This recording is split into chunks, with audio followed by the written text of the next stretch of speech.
Ministry of Health and Family Welfare, Government of India, we are deeply honored by your presence, sir, and grateful for your visionary leadership in steering the Ayush sector towards national and global prominence. Can we have a huge round of applause? एक बार जोरदार तालियों के साथ Honorable Minister of State Shri Pratap Rao ji Jadhav का हम हार्दिक स्वागत करना चाहेंगे. Extending you a very warmest and a hearty welcome, sir.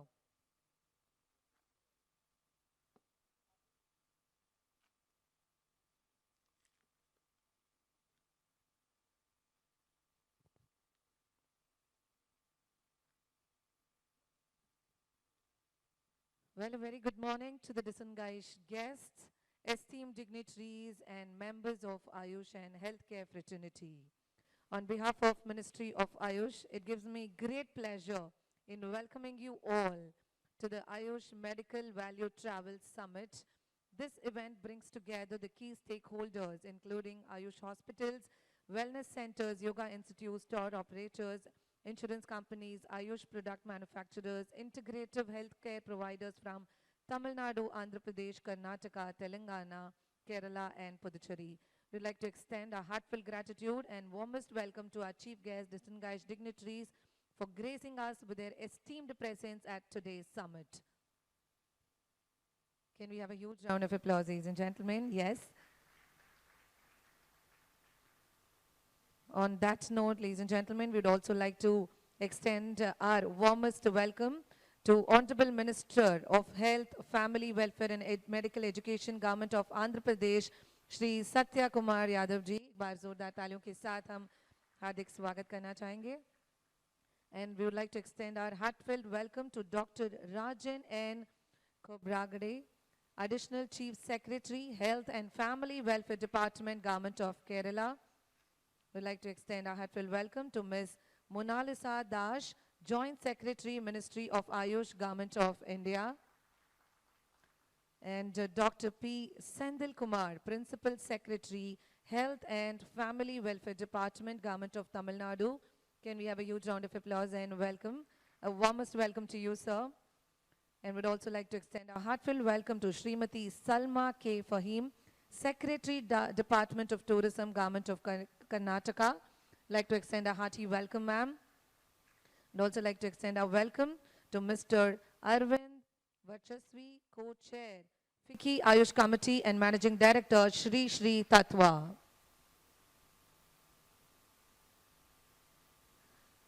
Well, I would also like to extend my heartfelt gratitude to all our participants in supporting organization for their contribution. Thank you and wishing you all a very fruitful and an inspiring experience at the Ayush Medical Value Travel Summit. Thank you so much everybody for taking your valuable time in your busy schedule and for gracing your glorious presence on this momentous occasion. We are truly honored to have you all here with us today. As we begin our today's proceedings, it is customary to invoke the blessings of Lord Dhanvantari and Lord Agatyar, the divine healer and the preserver of health. We now invite our dignitaries to kindly join us on the stage for the ceremonial lamp, that is lighting of the lamp, and Dhanvantari Puja and Lord Agatyar Puja. I would request all our chief guests, our esteemed dignitaries, to kindly join us forward.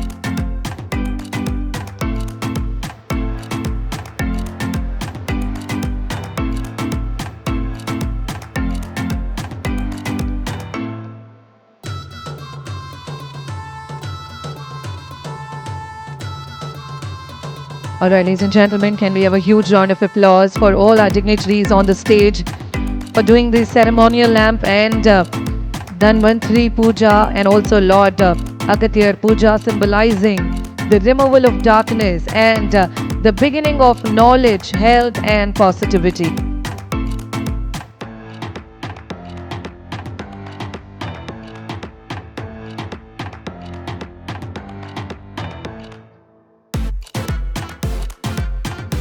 Thank you, esteemed dignitaries and our distinguished guests.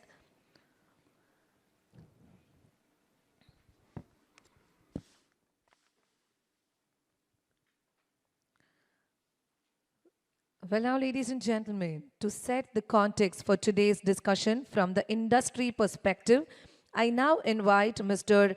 Arvind Varchaswi, co-chair of the FICCI Ayush Committee and Managing Director of Sri Sri Tattva, to kindly join us forward and share his remarks.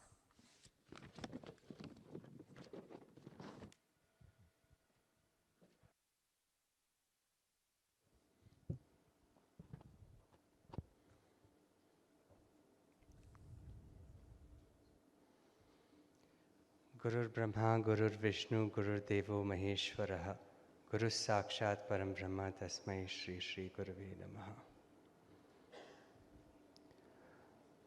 Honorable Minister for Ayush, Shri PratapraoJadhav ji, Honorable Minister Shri Satyakumar Yadav ji, and also all the dignitaries on the dais and off the dais, media friends, and also my dear friends at the audience.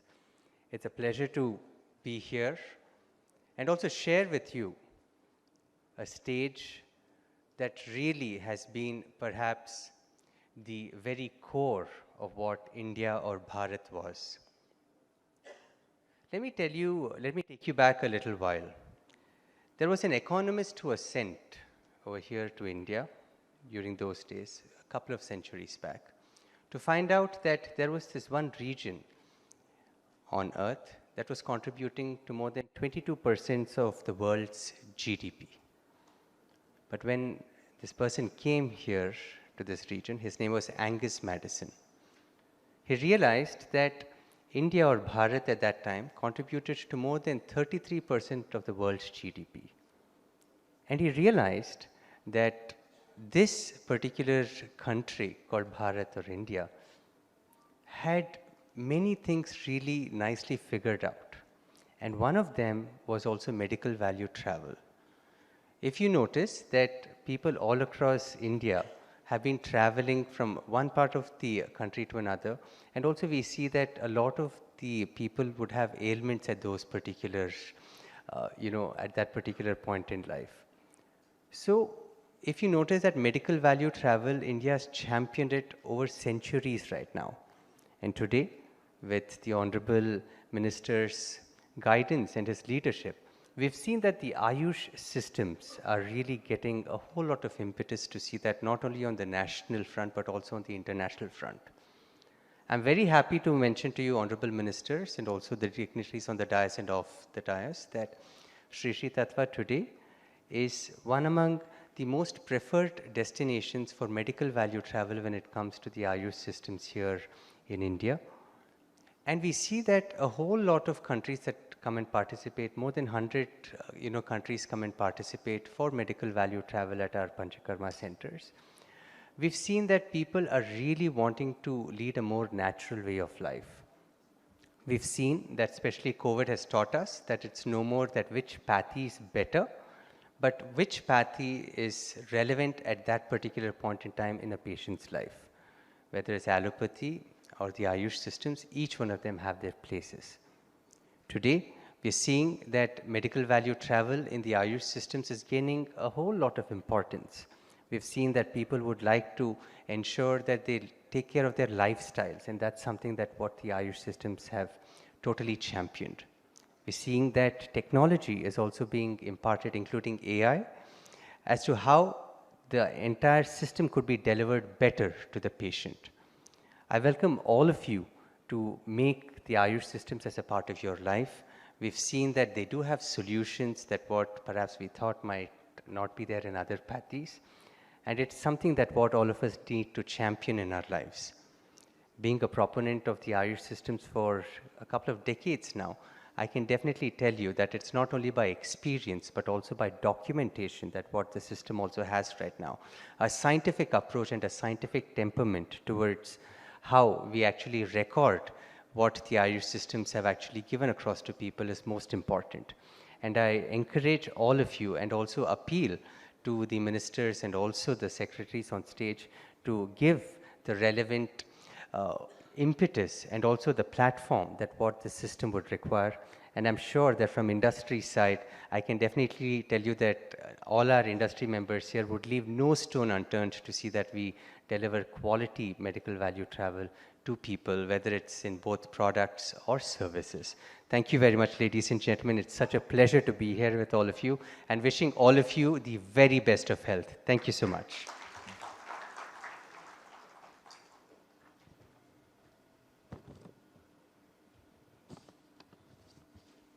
Thank you, sir. Thank you so much.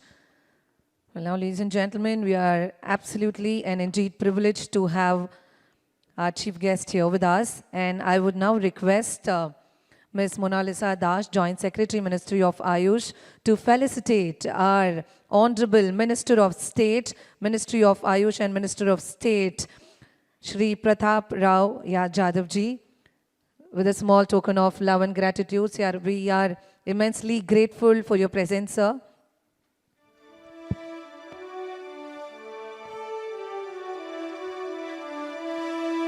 Yes, ladies and gentlemen, his presence here not only graces this occasion, but also adds immense value to our shared mission. Once again, we are absolutely grateful to our Honorable Minister of State, Ministry of Ayush and Minister of State, Ministry of Health and Family Welfare, Government of India. Thank you so much, sir, for your wonderful presence. I would also request Mona Lisa ma'am to also felicitate our Honorable Minister of Health, Family Welfare and Medical Education, Government of Andhra Pradesh, Shri Satyakumar ji Yadav.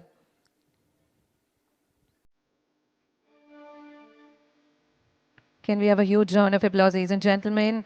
Yet again,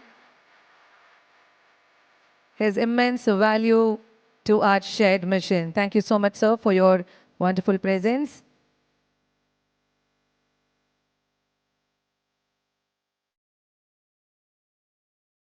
Thank you, ma'am. Now I would request Dr. Srinivas Rao Chintar, Joint Advisor, Ministry of Ayush, Government of India, to kindly join us the dais and felicitate Dr. Rajan and Khobragde, Additional Chief Secretary, Health and Family Welfare Department, Government of Kerala.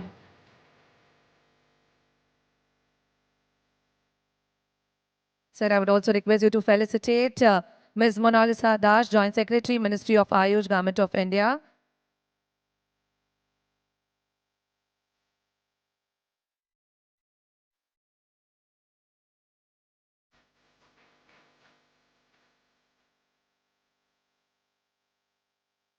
Now I would request you to felicitate Dr. P. Sendil Kumar, Principal Secretary, Health and Family Welfare Department, Government of Tamil Nadu. So once again, we would like to extend our heartfelt gratitude to all our esteemed dignitaries on dais for their wonderful presence. I now request you to felicitate Srimati Salma K. Fahim, Secretary, Department of Tourism, Government of Karnataka.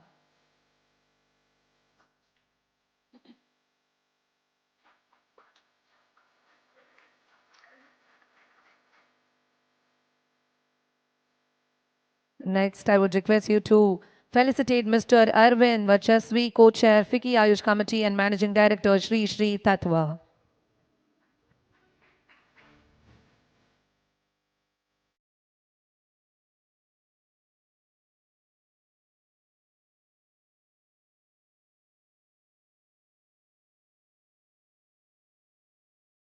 All right, thank you. Once again, we'd like to extend our heartfelt gratitude to all our esteemed dignitaries on dais. Ladies and gentlemen, now I would request Ms. Mona Lisa Das, Joint Secretary, Ministry of Ayush, Government of India, to kindly join us forward to address our wonderful gathering. Ma'am, over to you.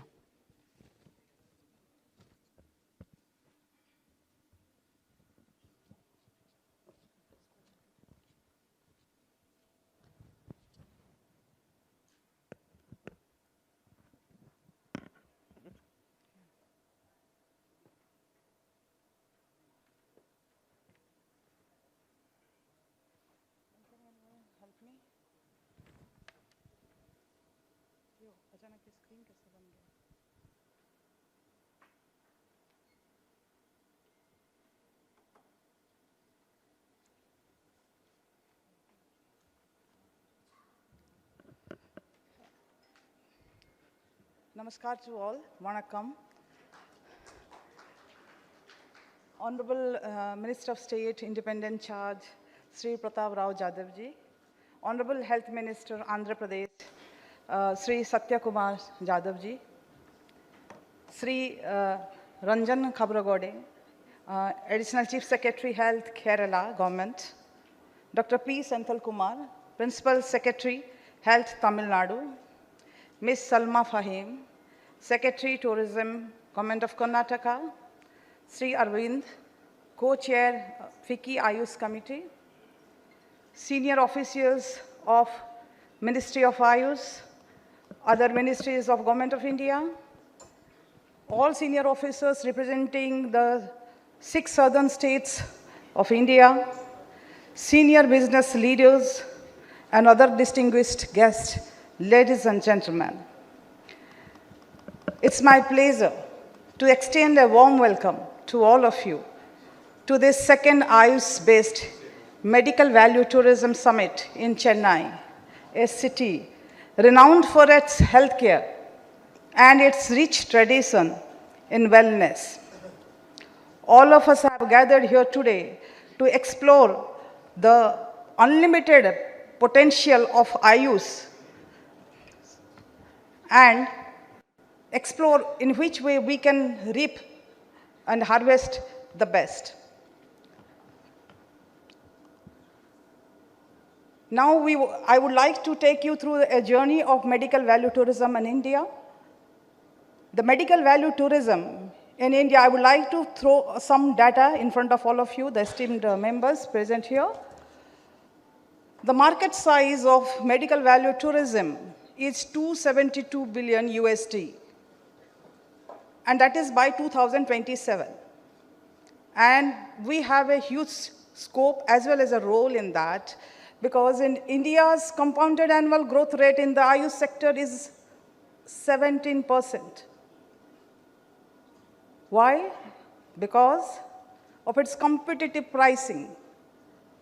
We are very competitive in giving the quality services in the least cost.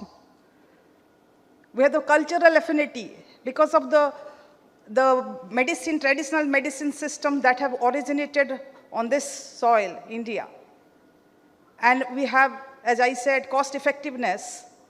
And of late, in the last 10 years, Government of India has taken many initiatives to integrate this traditional medicine system with the more modern medicine system, so that a person having some issues not only gets a modern medicine system, can have a cumulative impact of both. And government has started working on that, and it has achieved many milestones in that regard. Now, the rise of Ayush in medical tourism.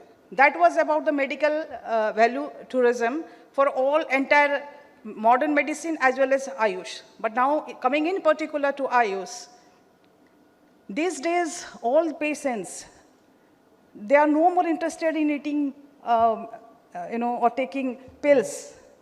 So, they are seeking for some natural integrative healthcare and some preventive means to not fall into the trap of any diseases. And government has taken some initiatives, as I said.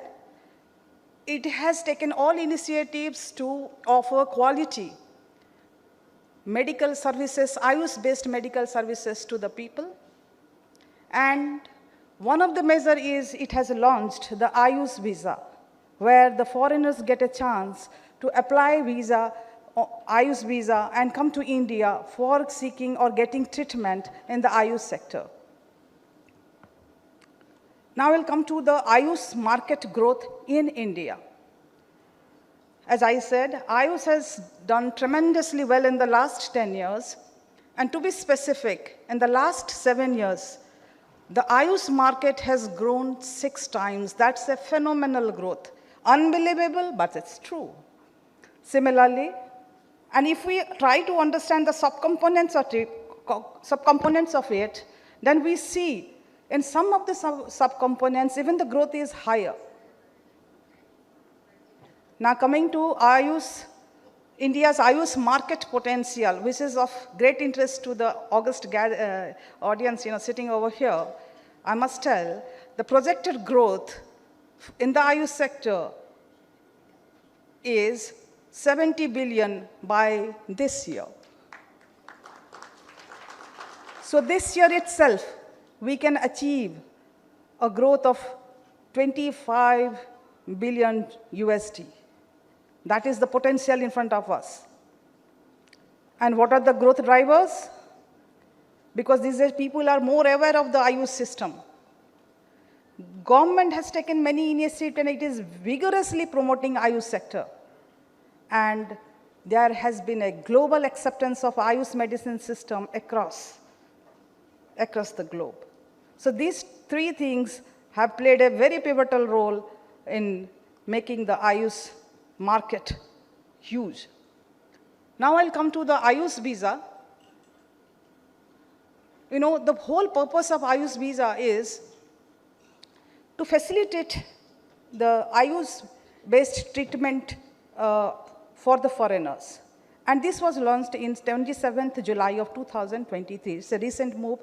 And we must thank the Ministry of Home Affairs for this great role in having this visa in place.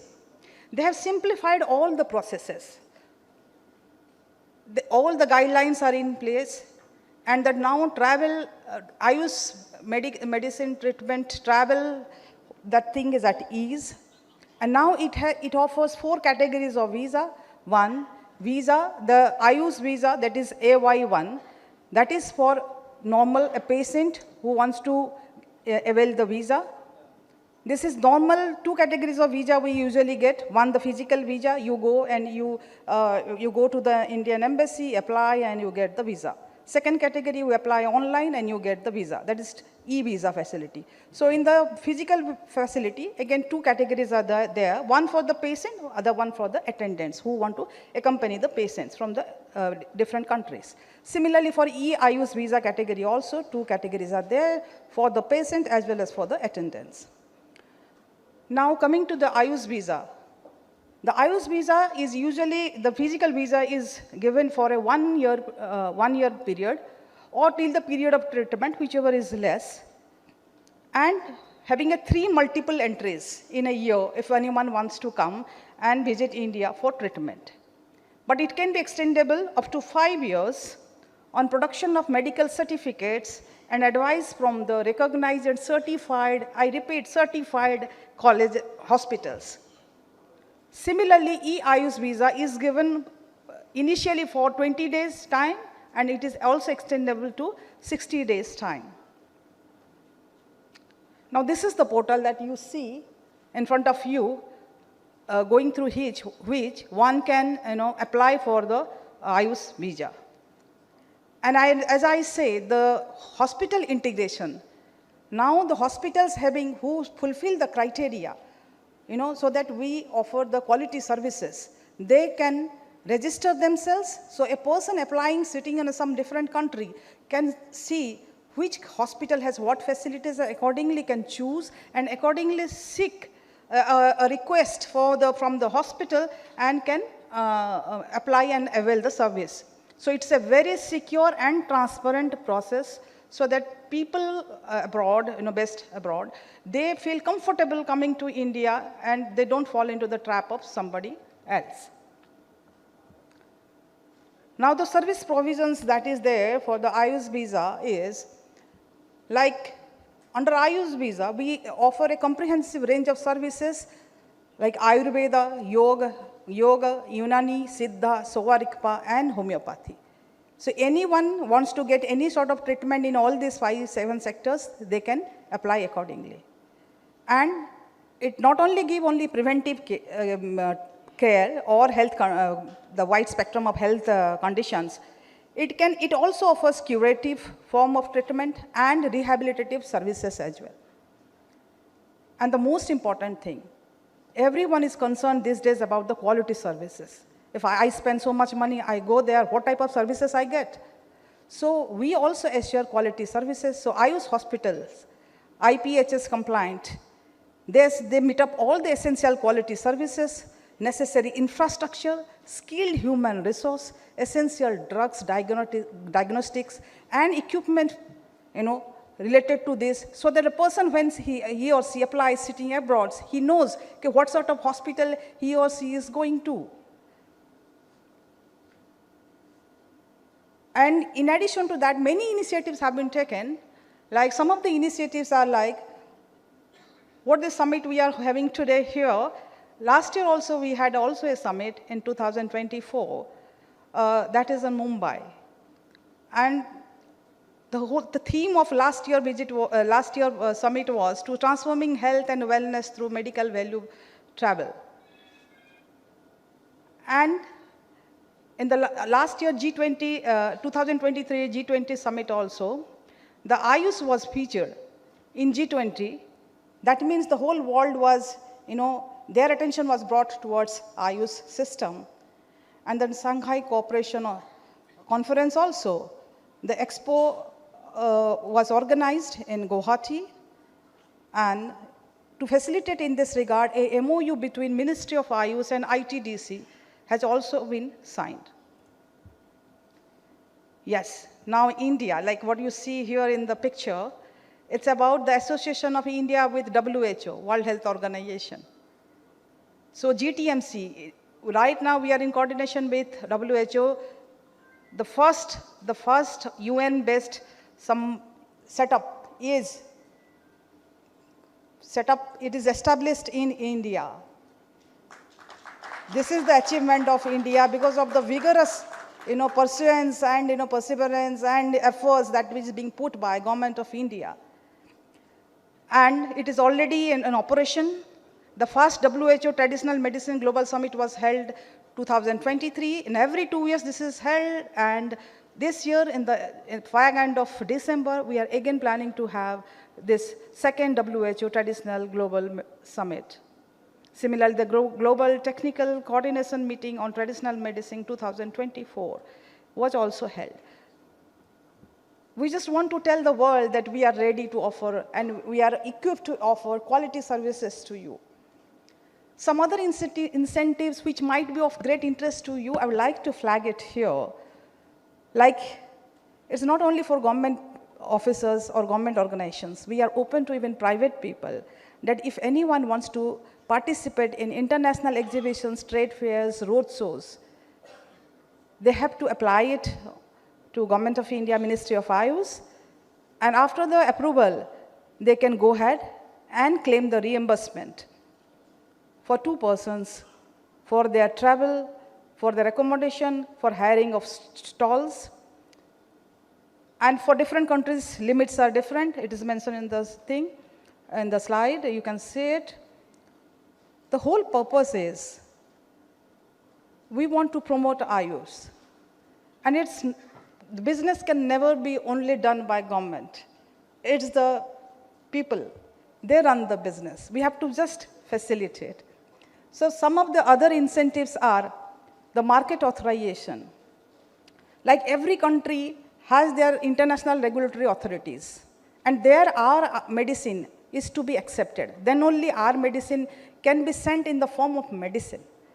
So we have also a scheme in place where we handhold, we financially sponsor the agency for preparation of product dossier, fee for registration, and many more things which is enlisted here. After all these efforts, now I would like to draw your attention that what we have achieved in this last 2 years after the e-Ayush visa was launched. The e-Ayush visa, 75 countries have approached India and they have already availed this service. And so far, 1,358 e-Ayush visa have been issued. But in addition, simultaneously, as I said, the physical visas are also issued, but they are very less in numbers, and 29 countries they have applied from there. Now I would like to draw your attention towards the, how the state governments, they have reaped the benefits. So if you see, I must congratulate Kerala for that outstanding performance, and they have availed the service the most. So my request to rest all is, you people can also, I mean to say all the state governments can avail this just by providing a conducive environment to the people whosoever they want to come and they want to get treatment. But I must congratulate all the southern states because southern states are the leaders. That data is reflected on the screen. So again, this is about the e-visa, which countries is more interested in our Ayush sector. If you see, yes, Switzerland is at the top. So yes, that means we meet up somewhere the standards where countries like Switzerland, France, Germany, they have reposed their faith on our medicine system. It's the only thing that we have to offer better and better quality services with time. So, for the industry partners sitting in front of me, what are the benefits we offer to you is government is ready to fund in many things what I talked about. There are collaborative opportunities for you to conduct research. You can partner with the government, you can partner with many other organizations across the globe and carry forward your research because research is the thing. That is the most important thing in any of the especially science-based subject to carry it forward ahead and to ascertain your claim in the world. And the brand credibility, because Government of India is standing next to you, So when your thing is, your brand is associated with Government of India and we are supporting you, that actually increases the brand credibility to manifold. So, ladies and gentlemen, our vision is to transform India into a thriving Ayush health destination, offering vistas of opportunity to the people across the globe. Vasudhaiya Kutumbakam. We all are very rich to have such rich medicine system in place. And if all the world is one family, so it's our duty paramount that this medicine system is not only benefited by the people of India, but by every people of the world. And we are very honored to have the representatives of 6 southern states. In the following sessions, they will be making presentations, telling you what policy is in the policy of that state is in place, what next that they are doing to create the environment more conducive for you all. And the next session will have interaction with the business partners as well. And they will share their experiences, they will share their part of stories, and so that we can further modify our policy, both the state and Government of India, and make the environment more suitable for the future times to come. So with this note, I thank all of you for the patient hearing. Thank you all. Nandri.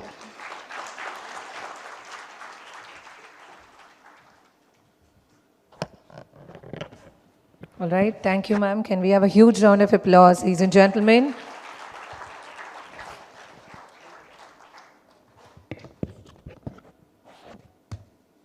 Thank you, ma'am, for your enlightening presentation. Your words have added great depth and direction to our gathering today. Well, now, ladies and gentlemen, with great honor, I would now like to welcome and invite our Honorable Minister of Health, Family Welfare and Medical Education, Government of Andhra Pradesh. Yes, Honorable Shri Satya Kumar Ji Yadav to kindly join us and deliver his keynote address with a huge round of applause. Nalla oru balamana kaitataludan.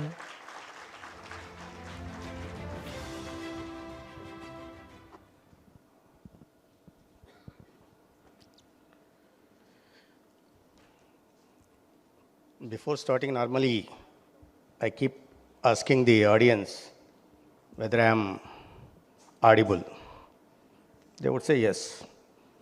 Then I would ask whether I am visible.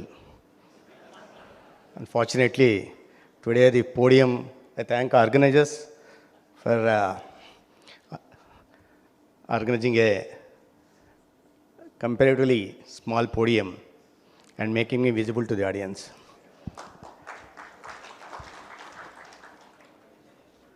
The chief guest of today's program, Honorable PratapraoJadhav ji, the organizers, Sri Arvind ji, Fahim ji,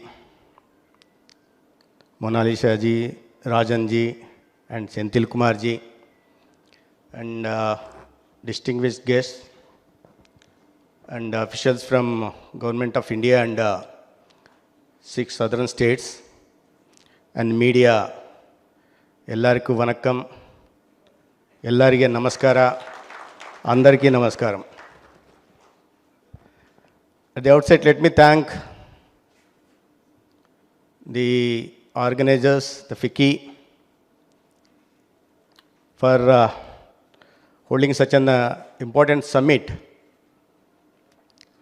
on Medical Value Travel Summit, and inviting all officials or stakeholders from southern states and trying to transform the southern state into a medical tourism hub. I also thank Honorable Minister for gracing this occasion, coming all the way from Delhi. He's been tirelessly working for the transformation of Ayush systems in India ever since he has taken over as minister at the center. Be it his introduction of Ayush visa, or holding region-wise summits or conclaves. Recently also had an opportunity just a month ago or so to attend a conclave on Ayush in Lonavala. I thank him for also focusing on southern states and are organizing this summit today. I come from Andhra Pradesh. You must be aware that it's a coalition government. Telugu Desam, Janasena and BJP. And I am being the lone minister from BJP in the cabinet. I thought I must not miss this an opportunity. I was expecting the other honorable ministers also for this important summit. However, the Andhra Pradesh has significant potential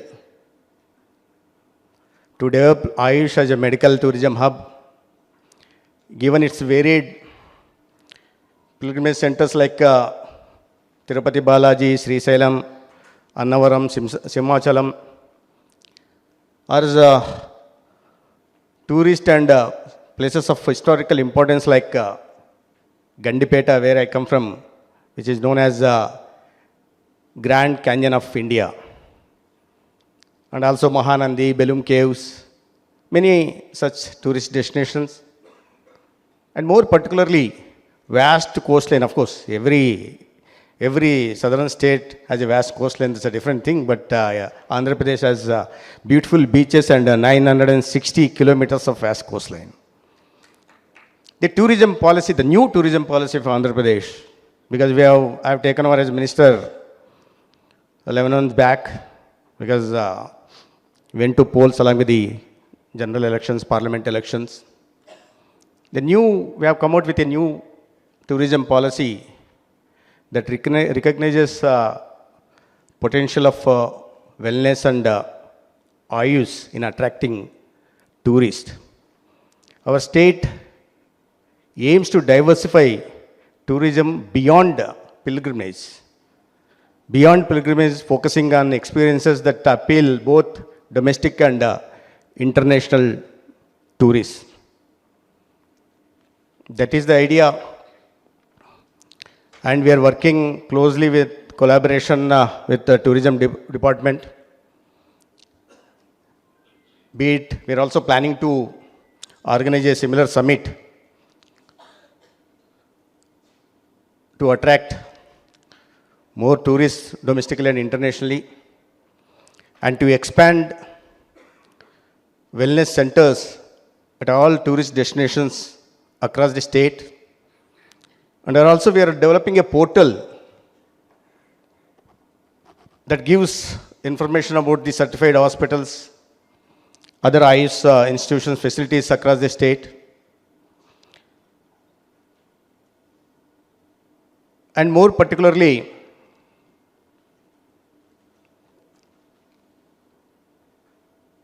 our focus is, like I said, to attract more international patients or tourists, whatever you call it as. We recently coming up with the idea on the lines of Global Medicity, which is a scheme of Government of India. We have a collaboration with Qatar. We are going on a PPP mode, where you have a facility for both modern medicine and also Ayush facilities, where we develop these facilities, modern medicine and Ayush facilities, also to attract more international tourists. We're also building to create recreation for them, mall kind of thing and other recreational activities also. Our Honorable CM Chandrababu Naidu ji has mooted this idea and is allotting almost 2 to 400 acres of land in the capital city area.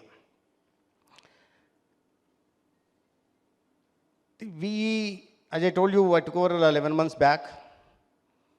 I should not be seen as if I'm critical about the previous regime and carrying my political agenda. But like any other sector, the Ayush was most neglected sector in the past 5 years. And you will be surprised to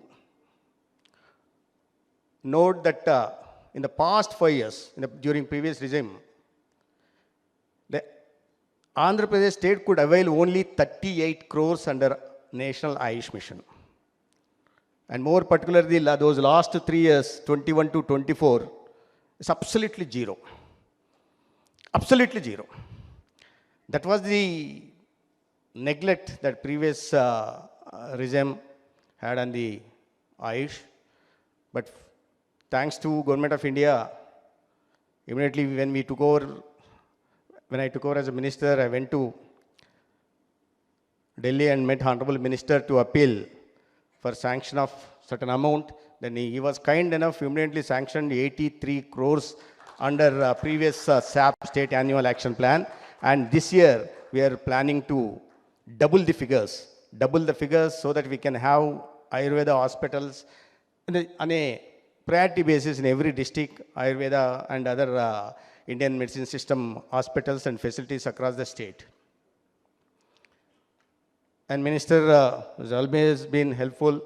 The moment I met him last month at Delhi, sir, we are coming out with a new proposal of SAP, State Annual Action Plan, with a double the figures, almost more than 150 crores. He said, "आप जितना लाओ, उतना हम करेंगे. आप जितना इसका इस्तेमाल कर पाएंगे वो कर लीजिए, हम करते रहेंगे." तो सब मैं बता रहा था सर आपको, पिछले 5 साल में सिर्फ 38 करोड़ का आंध्र प्रदेश को मिला था. पिछले वो भी खास कर पिछले 3 साल में एक भी पैसा नहीं मिला, क्योंकि प्रदेश से प्रपोजल नहीं आया था. सर अब एनडीए सरकार है वहाँ, लेकिन जितना भी प्रपोजल लेके आएंगे आपको पास, आप थोड़ा कृपा करना है, तो आंध्र प्रदेश की तरफ देखना है. आयुष को हम नेक्स्ट लेवल पे ले जाने की प्रयास अपना प्रदेश की तरफ से जरूर करेंगे सर. और we have 58 wellness centers, and out of 126 Ayushman Arogya Mandirs, we have 89 Ayushman Arogya Mandirs accredited, have NABH accreditation. I think probably this is the first state in entire India to have such a large number of Ayushman, correct me if I'm wrong. And we are also focusing to get accreditation of NABH for rest of the Ayushman Arogya Mandirs also. And in every Arogya Mandir, we have tutors, yoga tutors. We saw to it that every Ayushman Bharat Mandir provides yoga for the villages or wherever the mandir is located. And it is pertinent to share. Actually, I have come for that purpose only. And you all know that India is celebrating its 11th International Yoga Day on June 11th. June 21st, 11th International Yoga Day. And I'm thankful and very happy that Honorable Prime Minister is gracing the occasion as a chief guest in Visakhapatnam. Andhra Pradesh is hosting 11th International Yoga Day at Visakhapatnam. Prime Minister will be the Chief Minister. Ayushman and Honorable Minister will also be a guest of honor on that occasion. And why I'm mentioning about this is our Chief Minister, you must have heard about Chandrababu Naidu ji, is a go-getter. He works for 20 hours like our Prime Minister. Chandrababu Naidu ji also works for 20 hours a day. Then when Honorable Prime Minister consented that he would be the chief guest at the IVD on June 21st, my Chief Minister immediately said, call for a meeting, then said, convened a meeting, then formed a cabinet subcommittee, then said, what is the difference that you will make? I want something different. This is the 11th International Yoga Day and it should be na bhuto na bhavishyat. Then he gave us a target of mobilizing 5 lakh people on single venue so that it will break all previous record. The previous record at Surat was 1,53,000. Now we are aiming to have this yoga practice on 21st June with 5 lakh people and single venue. And added to that, we are also making the people participative. Almost 2 crore out of 5.3 crore population of Andhra Pradesh, almost 2 crore people will also be participating in the Yoga Day celebrations from their respective places across the state. And most of the contribution is from the school education and as university psychology, 70 lakh people and all health professionals, everybody right from ANMs to ASHA workers to doctors to medical officers, everybody would be joining. And we are also, right from today, I was supposed to participate in a program today because we are planning 26-day team-based yoga practices starting from today. Today, the entire police personnel of Andhra Pradesh have done yoga practice, the thousands of police personnel. And tomorrow is something else, then day after self-help groups, because Andhra Pradesh has a huge network of self-help groups, then health professionals and medical fraternity, and one day it's only Divyang, and one day it is senior citizens, and one day it is celebrities. We have impressed upon all the celebrities like film stars and others, and sports personalities also. It is exclusively the film stars and celebrities would be participating in yoga. We have come out with a calendar, right, starting from today, 26th to 20th, and the final day, 20th June will be rehearsals for entire whatever I told you about rehearsals, and the final day, the mega event will be on 21st June. I want you all to witness such a massive yoga day, which I'm telling from this podium, which will be a na bhuto na bhavishyat. And thank you for giving me this opportunity of participating in this event today. And I especially thank Honorable Minister because me being only BJP minister from entire South, he always has some special affection for me, I guess. Sir ji आपको आना है sir, ठीक है sir, आपका आदेश हो गया, मैं आता हूँ, जरूर आऊँगा. I'm here today. Thank you all. Thank you. Namaskar.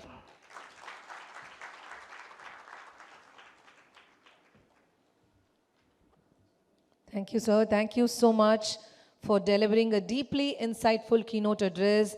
Sir, words have inspired us not just to continue also working with great commitment towards accessible and holistic healthcare. Thank you once again, sir, for your vision and your leadership. We now come to the inaugural address, ladies and gentlemen. It is our privilege to welcome Our Honorable Minister of State, Independent Charge, Ministry of Ayush, Ministry of State, Ministry of Health and Family Welfare, Government of India. Ladies and gentlemen, please put your hands together for our Honorable Minister of State, that is Shri PratapraoJadhav ji. We are extremely and deeply honored to have him here with us. May I now invite you forward to address the gathering, sir. जोरदार तालियों के साथ sir का स्वागत करेंगे sir. Once again, warmest welcome, sir. Check.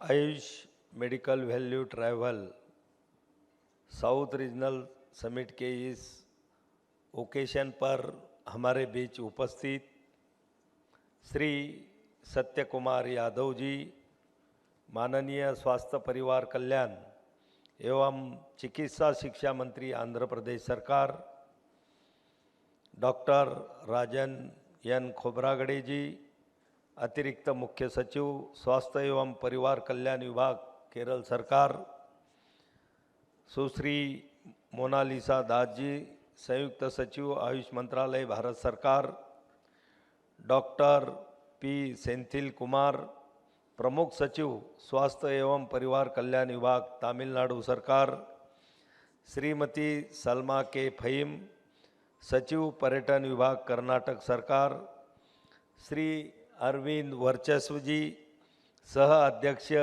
FICCI Ayush समिति एवं प्रबंध निर्देशक श्री तत्व Ayush medical value travel south regional समिति के इस ओकेशन पर आप सभी का मैं स्वागत करता हूं। आज के इस कार्यक्रम में उपस्थित आयुष मंत्रालय के वरिष्ठ अधिकारीगण, दक्षिण भारत के राज्यों और केंद्र शासित प्रदेशों से आए हुए सभी रिप्रेजेंटेटिव, वेलनेस, मेडिकल एवं टूरिज्म क्षेत्र के अग्रणी सदस्यगण, मीडिया के सभी मित्रों, देवी और सज्जनों, सभी को मेरा नमस्कार, Vanakkam. Honorable Minister of State, senior officers of the Ministry of Ayush, representatives of the state and union territories of South India, leading members of Wellness Medical and Tourism Center, my dear friends from media, ladies and gentlemen, vanakkam. मुझे चेन्नई में आयोजित इस south regional Ayush medical value trial summit के उद्घाटन के अवसर पर आज यहां आकर बहुत खुशी हुई है। यह हमारे सम्मेलन हमारे भारत को संपूर्ण स्वास्थ्य सेवा के ग्लोबल सेंटर के रूप में स्थापित करने की दिशा में एक महत्वपूर्ण पहल है। I am very happy to be here in the South Regional Ayush Medical Value Conference at Chennai. This is the important initiative towards establishing India as a global destination for holistic healthcare through traditional system of medicine. जैसा कि हम जानते हैं, इस वर्ष का theme है Ayush medical value travel, promoting wellness, strengthening global ties, जो हमारे आदरणीय प्रधानमंत्री श्री नरेंद्र मोदी जी की उस दूरदृष्टि को बताता है जिसके कारण भारत विश्व के लिए एक रिलायबल वेलनेस डेस्टिनेशन बन रहा है। The theme of this conference is Ayush Medical Value Travel, promoting health, strengthening global linkages. It reflects the vision of our Honorable Prime Minister, Shri Narendra Modi ji, due to which India has been emerging as a trusted wellness destination for the world. दक्षिण भारत का आयुष परंपराओं में विशेष स्थान है। केरल के पंचकर्म केंद्र, कर्नाटक और तमिलनाडु के योग एवं प्राकृतिक मेडिकल संस्थान, आंध्र प्रदेश और तेलंगाना के अनुसंधान संस्थान तथा पुदुचेरी के प्राकृतिक मेडिकल केंद्र दक्षिण भारत को हॉलिस्टिक हेल्थ सर्विसेज का एक ऐसा आदर्श मॉडल बनाते हैं जिसे भारत के अन्य राज्यों में भी अपनाने की जरूरत है। South India has a special place in Ayush traditions. Panchakarma Center in Kerala, Yoga and Naturopathy Institute in Karnataka and Tamil Nadu, Research Institute in Andhra Pradesh and Telangana, and Naturopathy Center in Puducherry make South India as an ideal model for holistic health care, which needs to be adopted in other states of India. आज जब पूरी दुनिया में रोकथाम पर आधारित और holistic medical की ओर बढ़ रहा है और कोरोना जैसी घातक महामारी सामने आ रही है, तब संपूर्ण स्वास्थ्य के लिए हमारी परंपरागत आयुष मेडिकल पद्धतियाँ आयुर्वेद, सिद्ध, योग एवं प्राकृतिक मेडिकल, यूनानी और होम्योपैथी एक सुरक्षित, प्रभावी और वैज्ञानिक रूप से समर्थित समाधान प्रदान करती है। Today, when whole world is adopting preventive and holistic medicine and moving towards a new normal and a deadly epidemic like corona and re-emerging, then our traditional Ayush system of medicine are important for holistic healthcare through Ayurveda, Siddha, Yoga and Naturopathy, Unani and Homeopathy as are rendered streamlined and authentic services. मुझे यह जानकर बहुत प्रसन्नता है कि दक्षिण भारत के कई अस्पतालों और वेलनेस संस्थानों ने पहले से ही आयुष सेवाओं को अपने सिस्टम में शामिल किया है। तमिलनाडु और केरल में अंतर्राष्ट्रीय पर्यटकों की तेजी से बढ़ती संख्या इसका प्रमाण है। I am very pleased to know that many hospitals and wellness institutes in South India have already incorporated Ayush services into their system.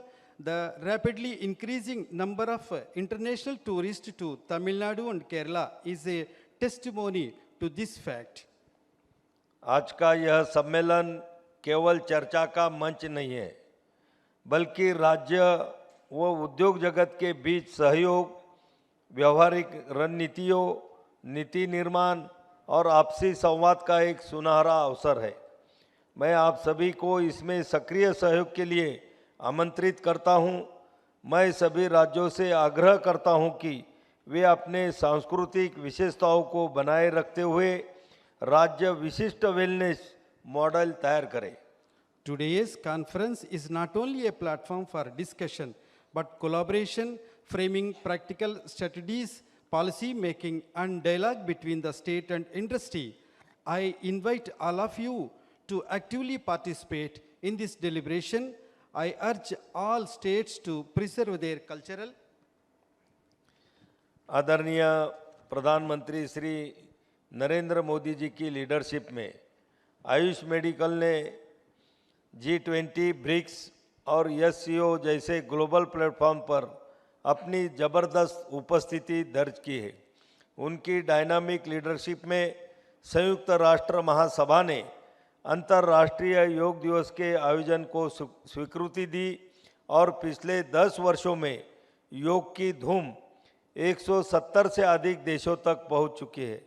अब समय आ गया है कि हमें इस वैश्विक मान्यता को स्थानीय विकास और अंतर्राष्ट्रीय भागीदारी में बदलना है और साथ ही आयुष मेडिकल टूरिज्म के जरिए देश की अर्थव्यवस्था को भी मजबूत करना है।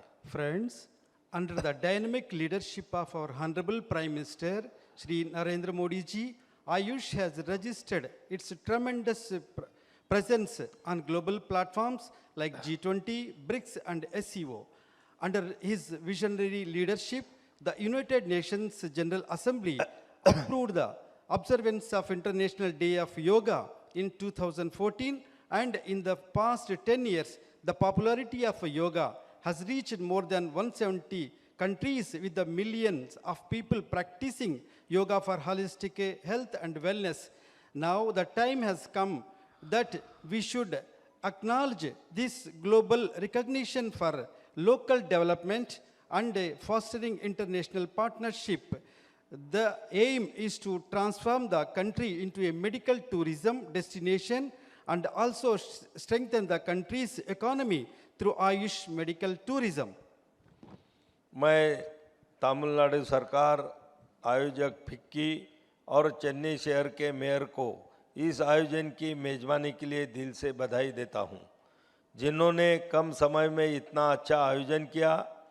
मैं आशा करता हूं कि यह सम्मेलन भारत को आयुष आधारित वेलनेस और मेडिकल टूरिज्म का ग्लोबल लीडर बनाने की दिशा में एक मील का महत्वपूर्ण पत्थर साबित होगा।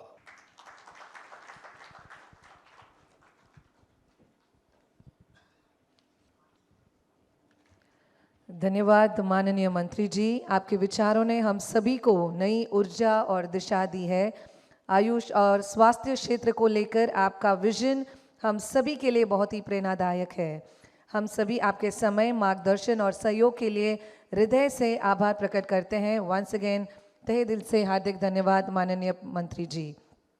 Can we have a huge round of applause, ladies and gentlemen, for our Honorable Minister for inaugurating this conference and sharing a visionary address that has energized our collective mission. His insights have laid a strong foundation for the discussions to follow.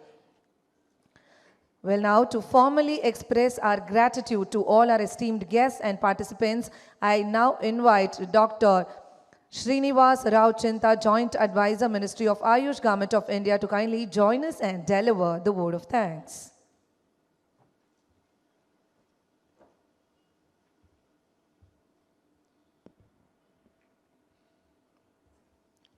Respected dignitaries on the dais, Honorable Minister of State, Independent Charge for Ministry of Ayush, and Honorable Minister of State for Health and Family Welfare, Government of India, Shri PratapraoGanpatraoJadhav ji, our beloved Minister, Shri Satyakumar Yadav ji, Honorable Minister of Health and Family Welfare, Medical Education, Government of Andhra Pradesh, Dr. Rajan N. Kobargade, Additional Chief Secretary, Health and Family Welfare, Government of Kerala, Ms. Mona Lisa Das Madam, Joint Secretary, Ministry of Ayush, Government of India, Dr. P. Senthil Kumar, Principal Secretary, Health and Family Welfare Department, Government of Tamil Nadu, Srimati Salma K. Fahim, Secretary, Department of Tourism, Government of Karnataka, and Mr. Arvind Varchasvi, Co-Chair, FICCI, Ayush Committee and Managing Director, Sri Sri Tattva. Good morning, everyone, on the dais and off the dais. It is both an honor and a privilege to deliver this vote of thanks at this significant event on Ayush medical value travel. This sector holds a great promise for transforming healthcare access and strengthening India's position as a global wellness destination through its vast potential in the sector. First and foremost, I extend our heartfelt gratitude to our Honorable Minister of State for Ayush and Honorable Minister of State for Minister of Health and Family Welfare, Shri PratapraoGanpatraoJadhav, for gracing this occasion with esteemed presence in spite of his busy schedule. As Sir has expressed that these events shall be conducted zonal wise. The first was conducted in September 2024 in Mumbai, and this is the second of such event. This is covering the southern Indian states. Sir, your visionary leadership and support continue to instrumental in placing India at the forefront of medical and wellness tourism through Ayush. Sir used to always guide us that without propagation, whatever we do, it doesn't penetrate into the society and it should reach the last mile public. Sir always believes that propagation of, and I would like to thank Sri Satyakumar Yadav ji. Namaskaram, sir. I belong to his state, Andhra Pradesh, and what more can I hear from his speech about the potential of my state. I was delighted to hear the potential, how the way he expressed and explored what Andhra Pradesh can do. Thank you very much, sir. And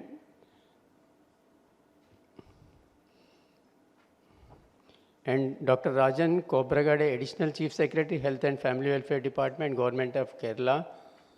Thank you very much, sir, for gracing this occasion and attending the session. And we would like to hear from the Kerala government about its ventures and business doing in the health sector related to Ayush. And I would like to thank Mona Lisa Madam, our Joint Secretary. Without her motivation, this event would have not been conducted. Within a short time, Madam told that we have to do it, that's all. She told that I will guide you. If you are unable to do it, I will do it.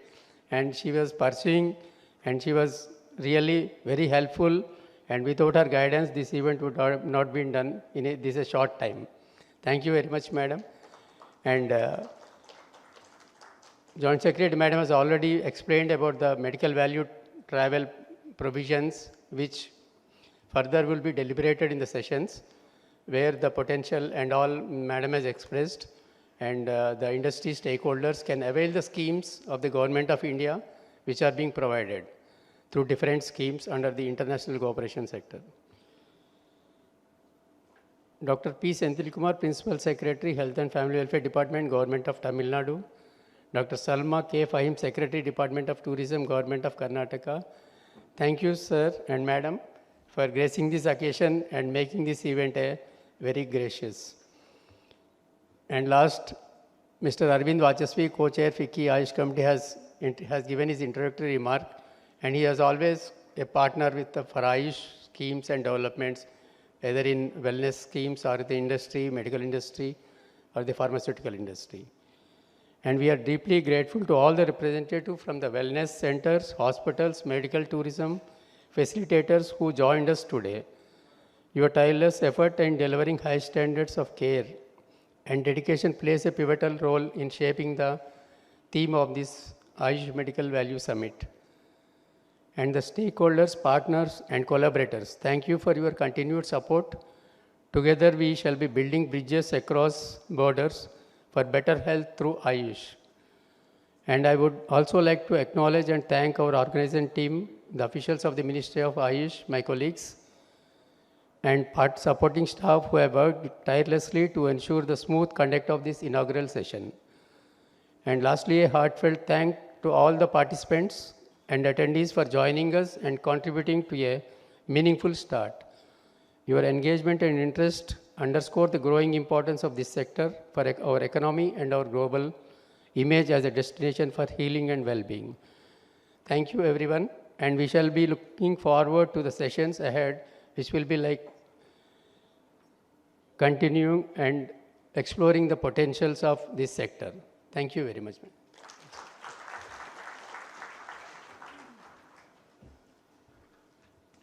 Thank you, sir, for your thoughtful closing remarks.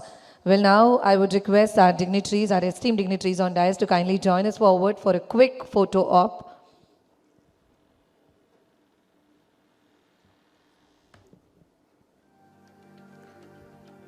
All right, can we have a huge round of applause, ladies and gentlemen, for all our esteemed dignitaries on dais for sharing their vision and for their wonderful presence on the dais at Ayush Medical Value Travel Summit.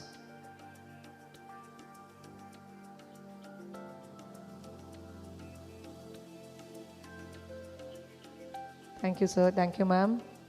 Once again, we are deeply honored and privileged to have each one of our dignitaries here with us on our momentous occasion. Once again, with a huge round of applause.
can't do anything because in every event there are two.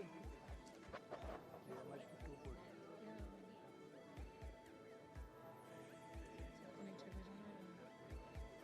Once again, I would request everybody who is standing to kindly settle down in your respective seats as we are about to begin our first thematic session, ladies and gentlemen, which is all about empowering Ayush and wellness travel, national and state government strategies to promote Ayush-based medical value travel.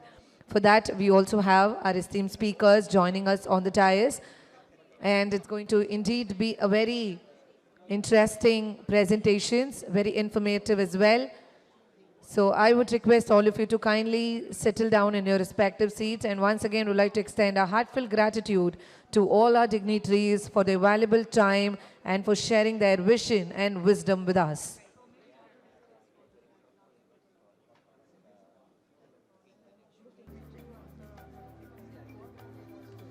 All right, everybody, it's a kind request to all of you.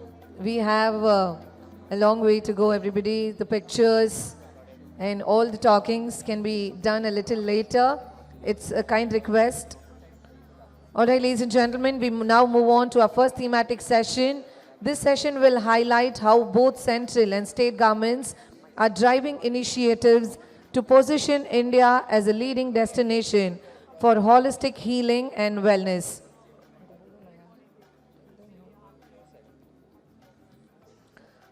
Through Ayush systems, we'll hear from the key policy makers and officials on the current strategies, ongoing programs and future vision. To begin with, I now invite to set the context, Ms. Monalisa Das, Joint Secretary, Ministry of Ayush, Government of India. Ma'am, can we have you on the dais, please?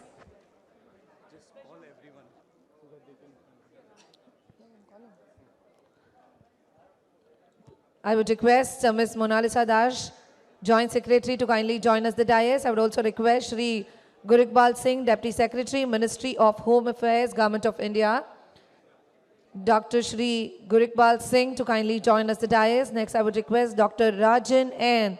Kobragade, Additional Chief Secretary, Health and Family Welfare Department, Government of Kerala, to kindly join us the dais. I would also request Srimati Salma K. Fahim, Secretary, Department of Tourism, Government of Karnataka, to kindly grace the dais. Tirumati M. Vijay Lakshmi, Commissioner, Indian Medicine and Homeopathy Department, Government of Tamil Nadu.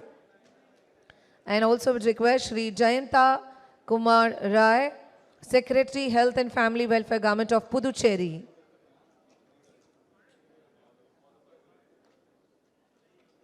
Can we have all our dignitaries on the dais?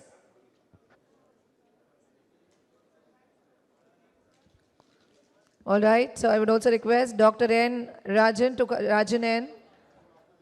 Kabragre to kindly join us. Srimati Salma K. Fahim, ma'am. Yes. Tirumati M. Vijay Lakshmi. Thank you, ma'am, for joining us. Shri Jayanta Kumar Rai. Yes, sir.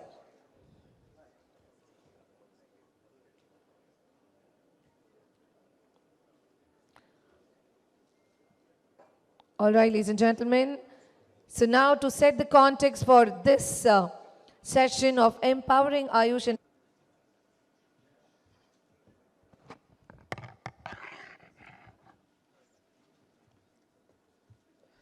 Good morning, everyone. Once again, a warm welcome to the technical session, because these are the sessions where we learn and we get severely benefited.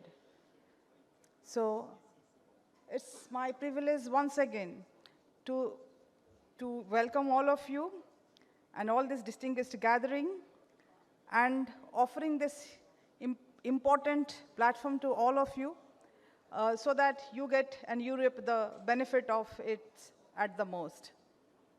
So now we step into the first technical session. The focus is on the role of state-level leadership and policy innovation. Because whenever we invest, whenever we implement something, it has to be on the soil of some state or UTs. So state governments or UTs are very, very important for us so far as establishment of any Ayush related infrastructure is concerned. So we have with us states like Kerala, the representative of Kerala, Tamil Nadu, Karnataka, Andhra Pradesh, Puducherry, Telangana, Andhra Pradesh, yeah. So all of them are there. And as I say, some of the southern states, like I was telling in my the inaugural speech, that Kerala has, and the people associated with it, they are benefited at large. But yes, other states like Andhra Pradesh, Telangana, and Puducherry, they are also equally committed. They are also expanding their Ayush coverage through their new policy. So we have with us all the state government here. They would be sharing their policy. What better things, they are in their kitty to offer all of you. They will share all those valuable thoughts and that, policy formulations that they have.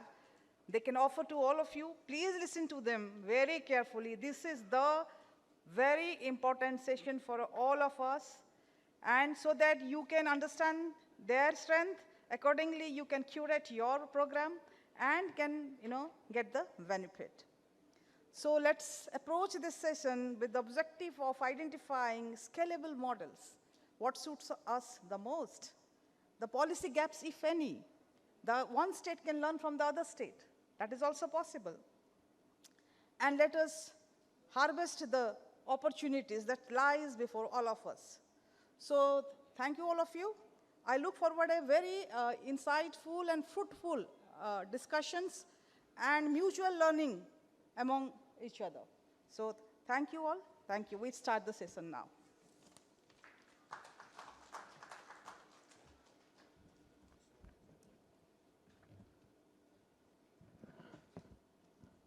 Thank you, ma'am, for setting the context. Now, ladies and gentlemen, I would now request our Deputy Secretary, Ministry of Home Affairs, Government of India, Dr. Shri Gurikbal Singh, to kindly join us to address the gathering with a huge round of applause, everybody.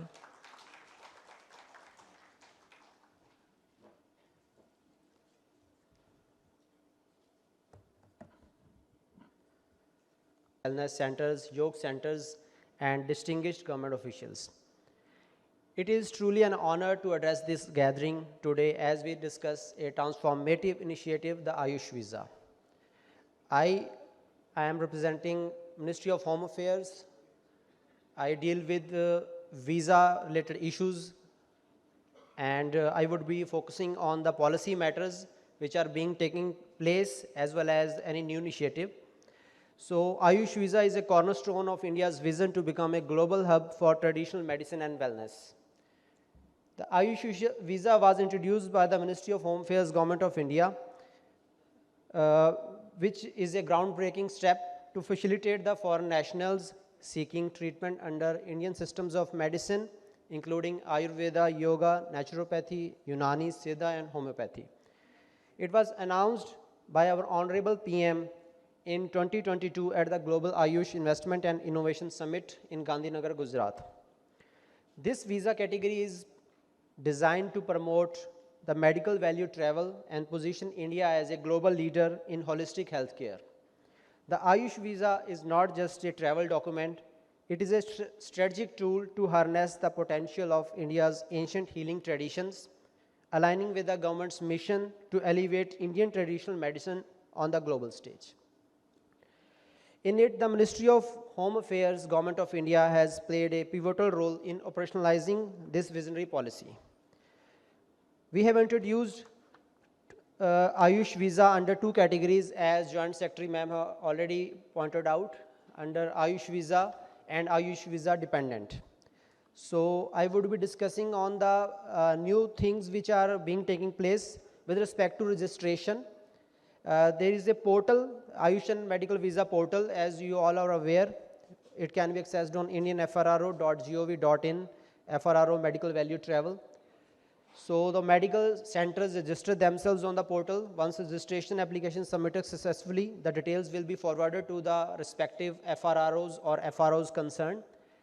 And generation of invitation letters to the foreigners as well as invitation extension letters is being validated through this portal.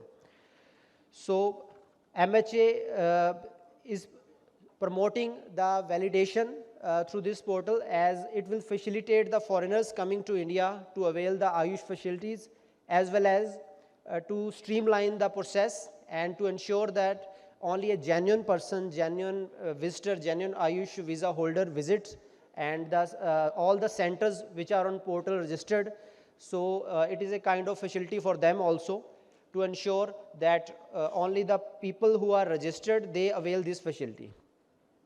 So as stakeholders in this transformative journey, I urge all of you to ensure that your institutions are accredited to attract international patients under the Ayush visa scheme, and they are very well registered, because I have data of the last month in which the registration of Ayush center was around 83, wellness center was 176, and yoga centers 29. I am sure the real registration can be much more, because maybe it is a lack of awareness or some other inertia is there, but this is mandatory for all of the Ayush associated industry and centers to get themselves registered and to validate all the foreigners who wish to avail the visa facilities through this portal.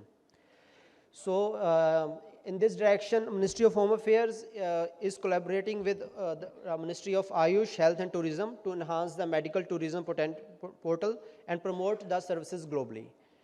So Ayush visa is more than a policy. It is a testament to India's commitment to sharing its healing heritage with the world.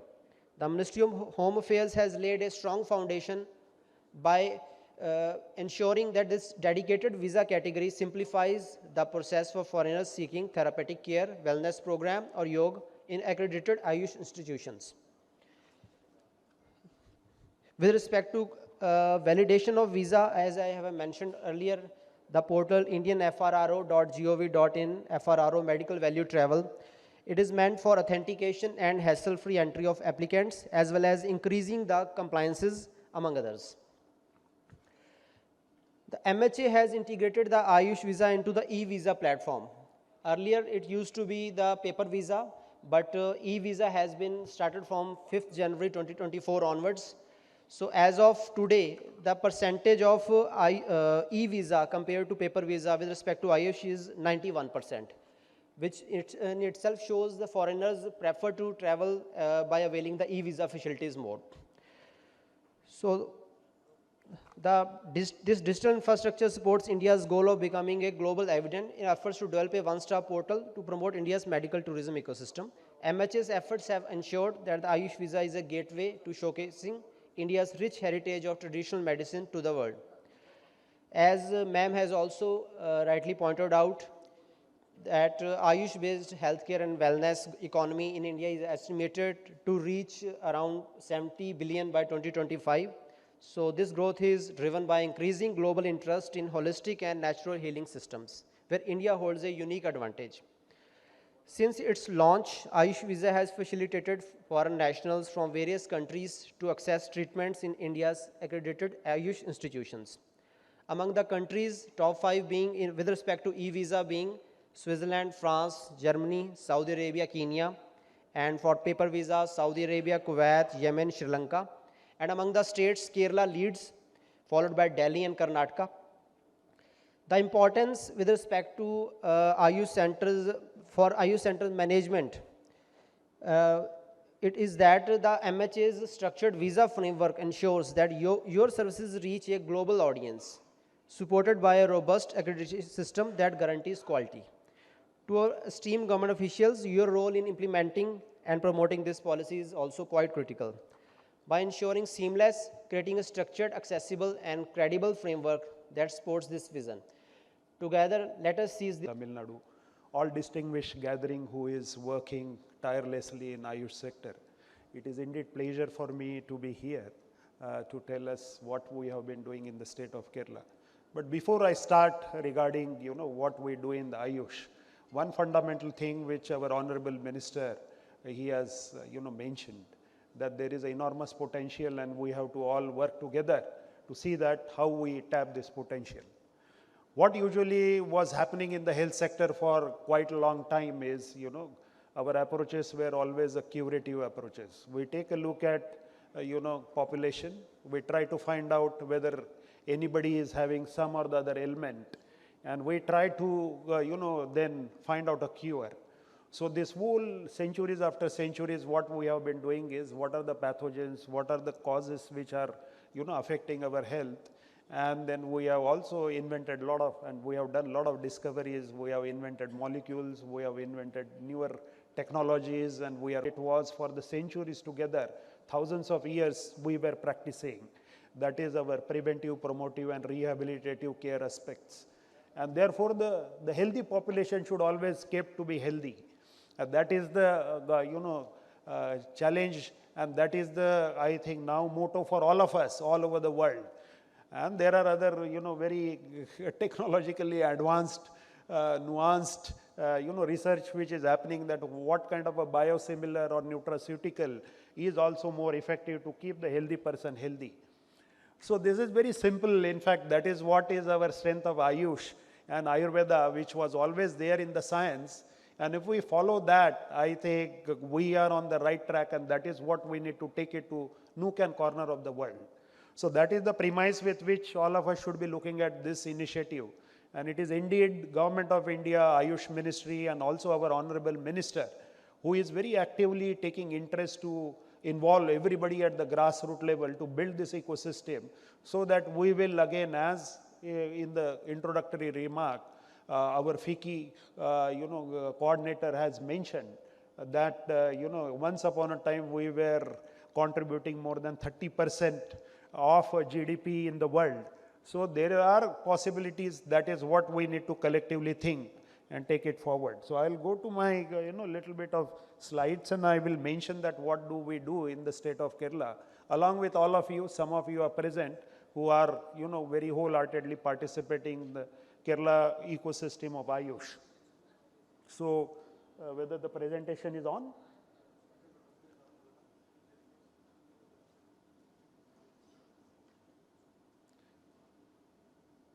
Yes. So as our Honorable Prime Minister, also Health Minister, our Minister is mentioning that heal in India and heal by India. So there are two ways which we need to see that how we will, take this whole message forward.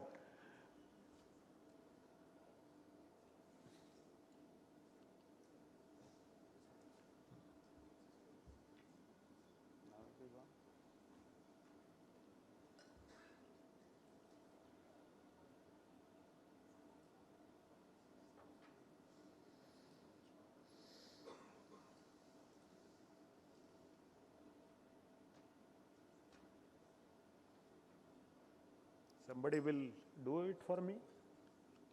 It is coming, but here it is not coming. Okay.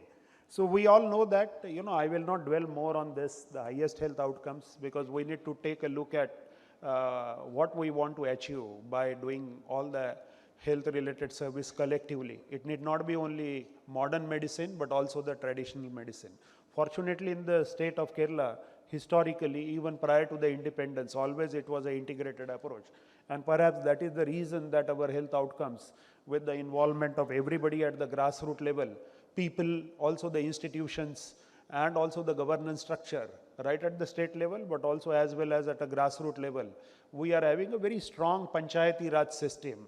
Some of you may be aware of that fact. They get a budget annually, and then they provide this developmental activity in service sector, in infrastructure sector, and also in production sector.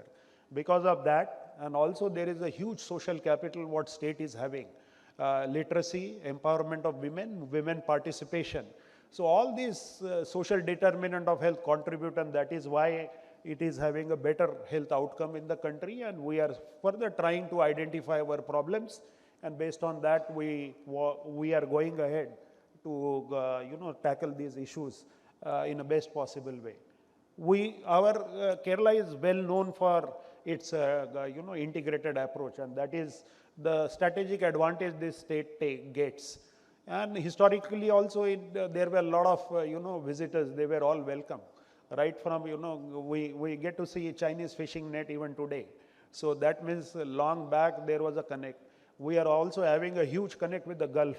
So historically, people used to come and, looking at the strength of Kerala, the spices and other things, there was a lot of knowledge exchange and all. And this does help as we go forward. And scientifically looking at it, Niti Aayog has been, ranking all the state, and we are taking a pride in the fact that this state is doing consistently well, because to maintain that standard also requires a continuous effort. It is not that once you achieve the rank and then you are done with it. So it's a good teamwork which is happening. It is going backward and forward, boss. You need to correct something, or you teach me properly,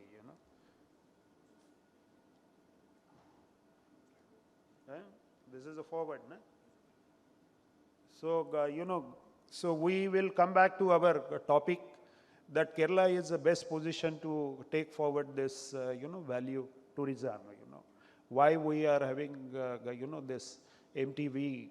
And if we take a look at it, there is a tradition in the state, and, it's a very good world-class private institutions as well as a government institution. There is a commitment from the government that, whatever infrastructure we develop is as per the standard, what we are going to, put.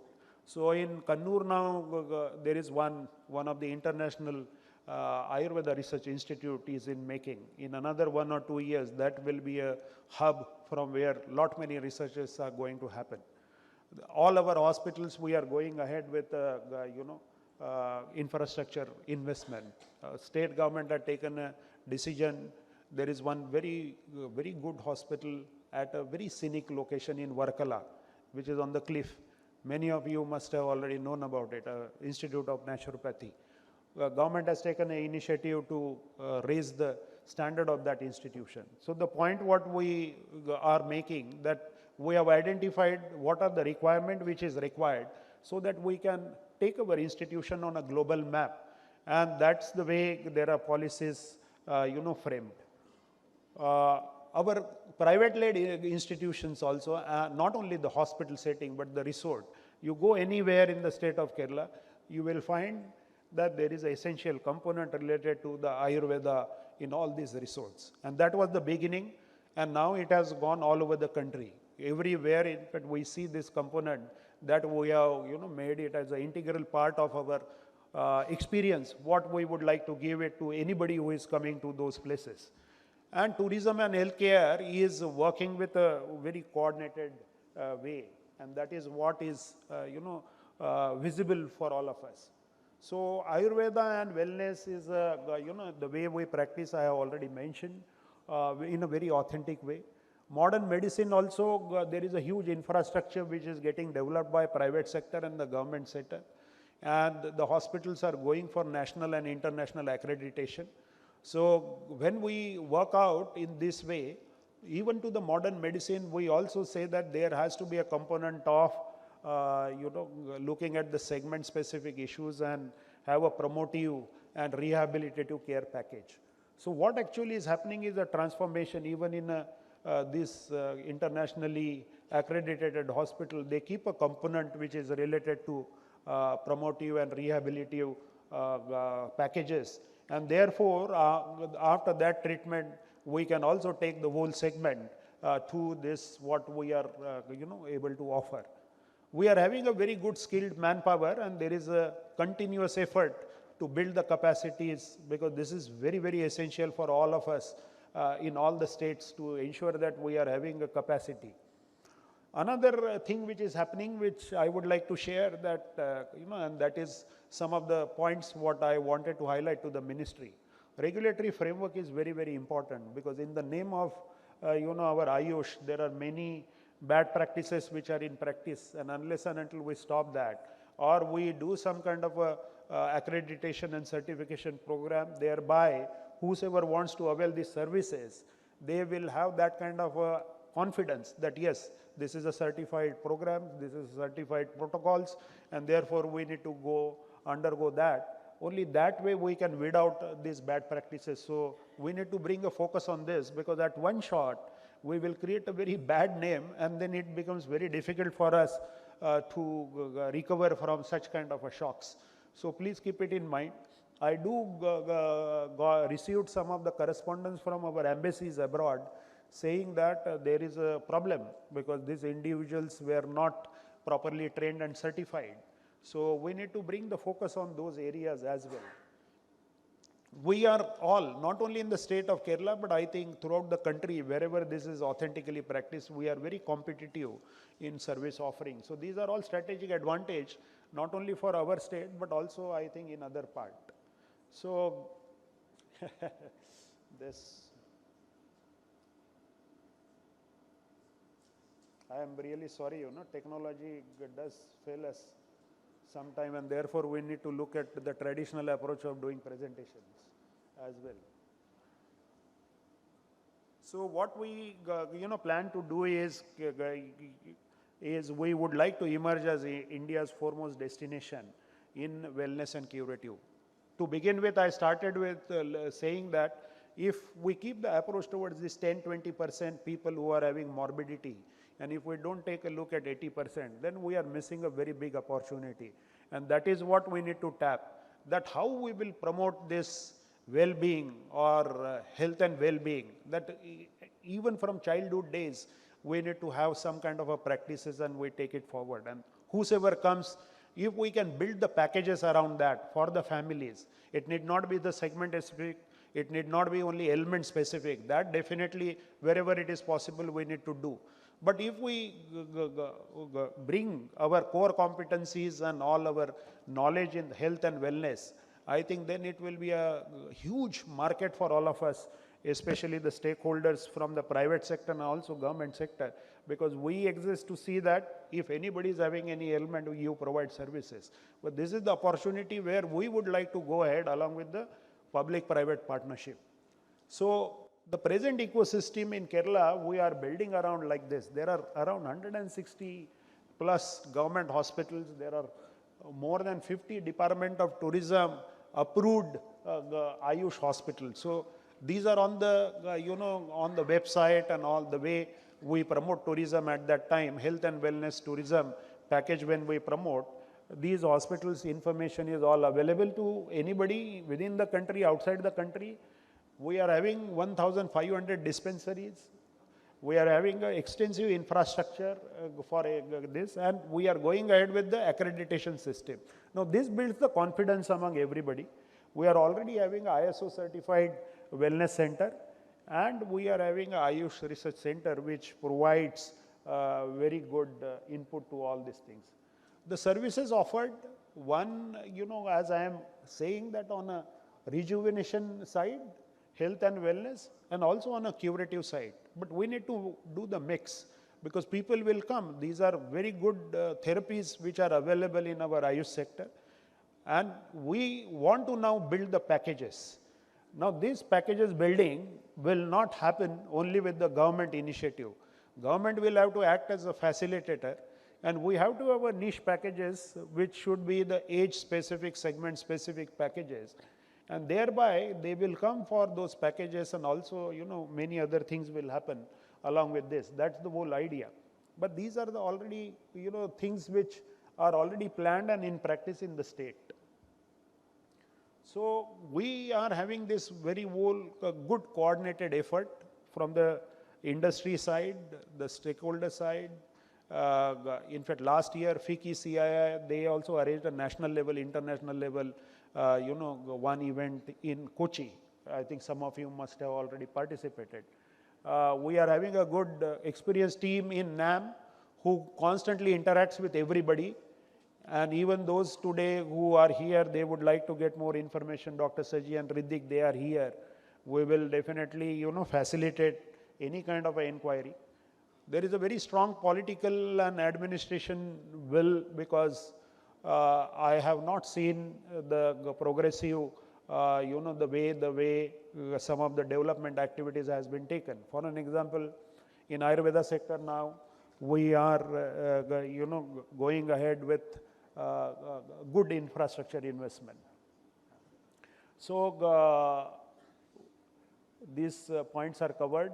We have conducted in 2019 a good international conference. One conference is now coming in September, October. We will definitely engage with the ministry and also the stakeholders in order to take the message forward and further go ahead. So instead of going into this, I will now focus, because my time is up, I will focus on what we would like from all of you. One is, we welcome the private sector partnership in wellness resort. Whatever capacities, human resource, etc., that we are building up. There are excellent courses which we, provide. We will have international training collaboration as well. And we will have a joint clinical protocol development. This is, whosoever is ready for this, we would like to build it up. Because only with this we can go forward. These are my specific requests to the ministry, that we have to see that our hospitals are as per the international standard. And, we also have a regulatory framework in place. So this will build the confidence among those who would like to come here in a big number. We need to incentivize. Ministry has done many things. In fact, there are a lot of innovative schemes, what we heard through Honorable Minister and also through Madam. What we need to further build on, how we will encourage the state to incentivize. And every state is having core competencies. We need not replicate what actually is happening in other part, but we need to see that what our state is having core competencies. Maybe we are very good in raw product and manufacturing, which is related to Ayush sector. Then thrive on that and build up some kind of other platforms to build it up. Other things, every state should identify what are this. There are these things whenever I discuss with our colleagues, the export of medicine, especially in Ayush, is a bit difficult, and I think there is a good work which is happening. So this troubleshooting issues is very, very important. Then we need to have a joint collaborating and branding exercise. Today, perhaps Kerala, in whatever way we go and we do the branding. Tamil Nadu, they do their branding. Chhattisgarh, Himachal Pradesh, and private sector, who are very way ahead into this, they do branding related to our Ayush. Resort side, they are also doing the branding. But we need to do a branding exercise like, we have done in tourism, Incredible India. And the moment everybody sees Incredible India, they start getting the various images. There is a phenomenal recall value. Like that, in fact, we need to do a very collective, specific collaborative marketing and branding exercise, which will go a long way. And we need to identify specific markets. We are having a core competencies in all these areas, but I think more in preventive, promotive, we see aging population. In Kerala now, in 5 years, 20% of population will be senior citizens. In abroad also, many countries is aging population, negative growth rate. So we need to identify the market where we will, thrive on our core competencies, and then I think the exponential growth will happen. So we need to build it in stages. The bigger countries where the population is there, we will have to take a lot of effort. But the countries where there is this identified market, we will do. And we need to do international institutional tie-up. That is what our request is to the Government of India, Ayush Ministry, and we will further discuss with them and we will work it out. My last point is, it is a collective work. Many things are happening because of involvement of industry and stakeholder. And we need to see that how further we can strengthen. So thanks a lot. This is what I wanted to communicate. If there is a discussion at that time also, I'll add on the further point. Thank you very much.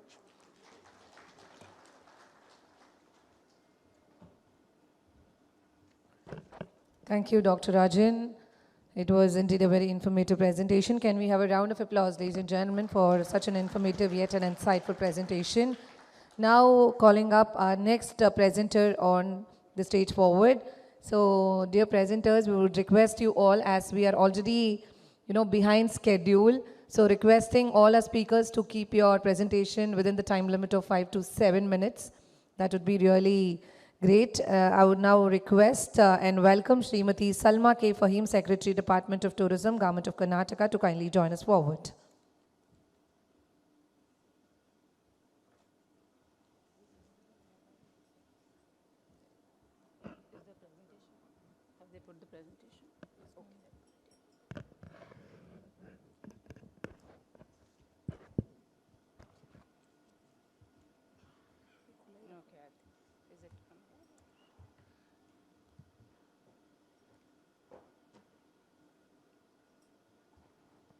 This laptop we are using for presentation, and this laptop we are using for presentation. Can you let me start? Dignitaries on the dais and all the industry friends present here today, thank you for this opportunity to sharing Karnataka's experiences on medical and wellness tourism. I would like to present what Karnataka has already done and where we intend to go. So to begin with, I would just want to give you a brief of Karnataka tourism itself. We have various offerings ranging from history to nature to spiritual tourism to coastal. Next, yeah, this one. So which is this one? No? This coastal tourism. This one up and down.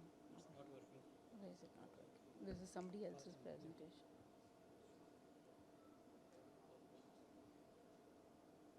This is the one. It's not reflecting there. The same issues with the. Nothing is happening. One second. This is not the presentation. I think it's. In the presentation, in the teleprompter, different presentation showing. Yeah, Karnataka. This is the one you have to put. This laptop.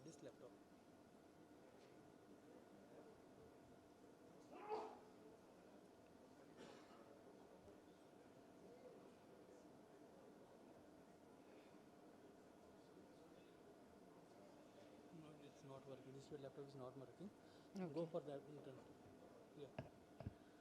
One second. Please. Okay. Okay. Ah, yeah. I can't see here. You can't see it. Okay, fine.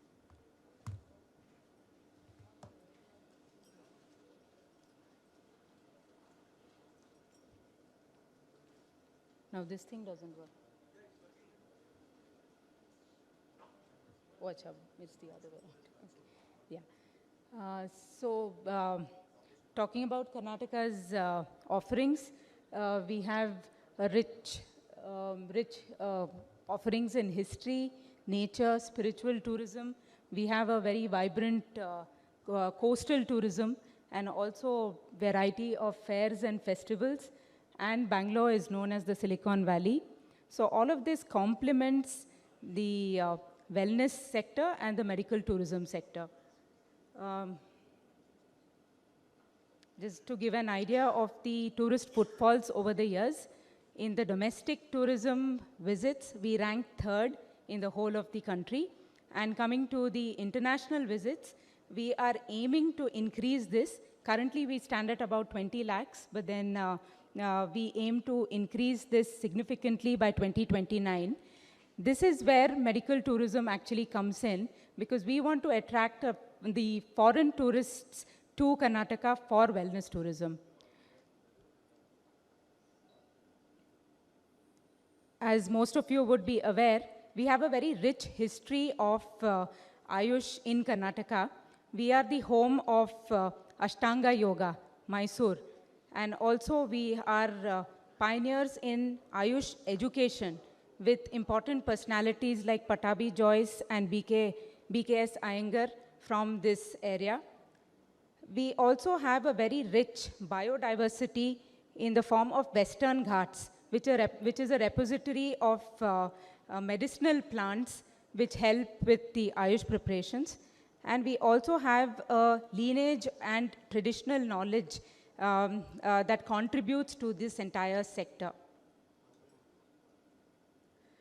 As of now, this is what Karnataka's wellness ecosystem looks like. We have about 22 plus high quality wellness centers and Ayush facilities. Some of them you would have heard of. Saukya, there is Shemavana, there is Shatayu Ayurveda retreat. These are well known, and also there is Kerala Ayurveda, etc. We have about 7 government hospitals and medical colleges, and also about 6 famous private hospitals and medical colleges offering education in various aspects of Ayush. We have 7 WHO GMP certified manufacturing units and also multiple major manufacturing facilities. So we want to build on this ecosystem that already exists, and for that we require your cooperation. These are pictures of some of the places. This is Saukhya Ayurveda Gram in Whitefield. Then we have, this is Jindal Nature Cure Institute. This is Shatayu Retreat and Shemavana, Nelmangla, Bangalore.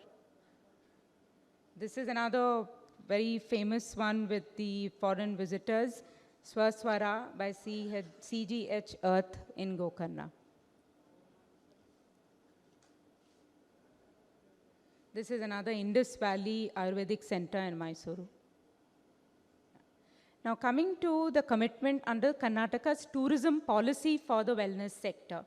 We recently announced the policy 2024-29, in which medical and wellness tourism has been identified as a very priority thematic area. We want to collaborate with different departments, inter-agency collaboration with health and family welfare, medical education, and Ayush to develop Karnataka as a top medical travel medical value travel destination.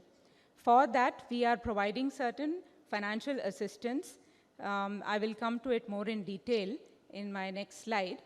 We are also encouraging the development of Ayush and wellness centers in the tier 2 cities of Karnataka, also in the coastal areas of Karnataka, and in the spiritual hubs to go hand in hand with spiritual tourism. We also offer various kind of marketing support to the Ayush establishments in our state, and also to encourage new establishments to come up. Another important focus would be connectivity, to ensure that there is ease of travel to the state, and also intra-city travel. These are the major offerings of the state in the form of capital subsidy for wellness centers. We provide about 25% subsidy on eligible project cost up to 2 crore, with a minimum investment of 2 crores by the Ayurvedic sector. The only conditions that we have is that it should be registered under the KPME Act and with the Department of Ayush.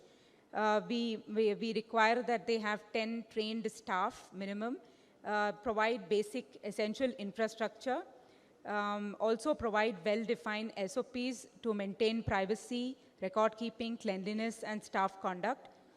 We also require that there be at least 1 qualified doctor and about 10 well-ventilated guest rooms, and certain other safety, hygiene, accessibility measures. So these are the important criteria for availing the capital investment subsidy under our state's tourism policy.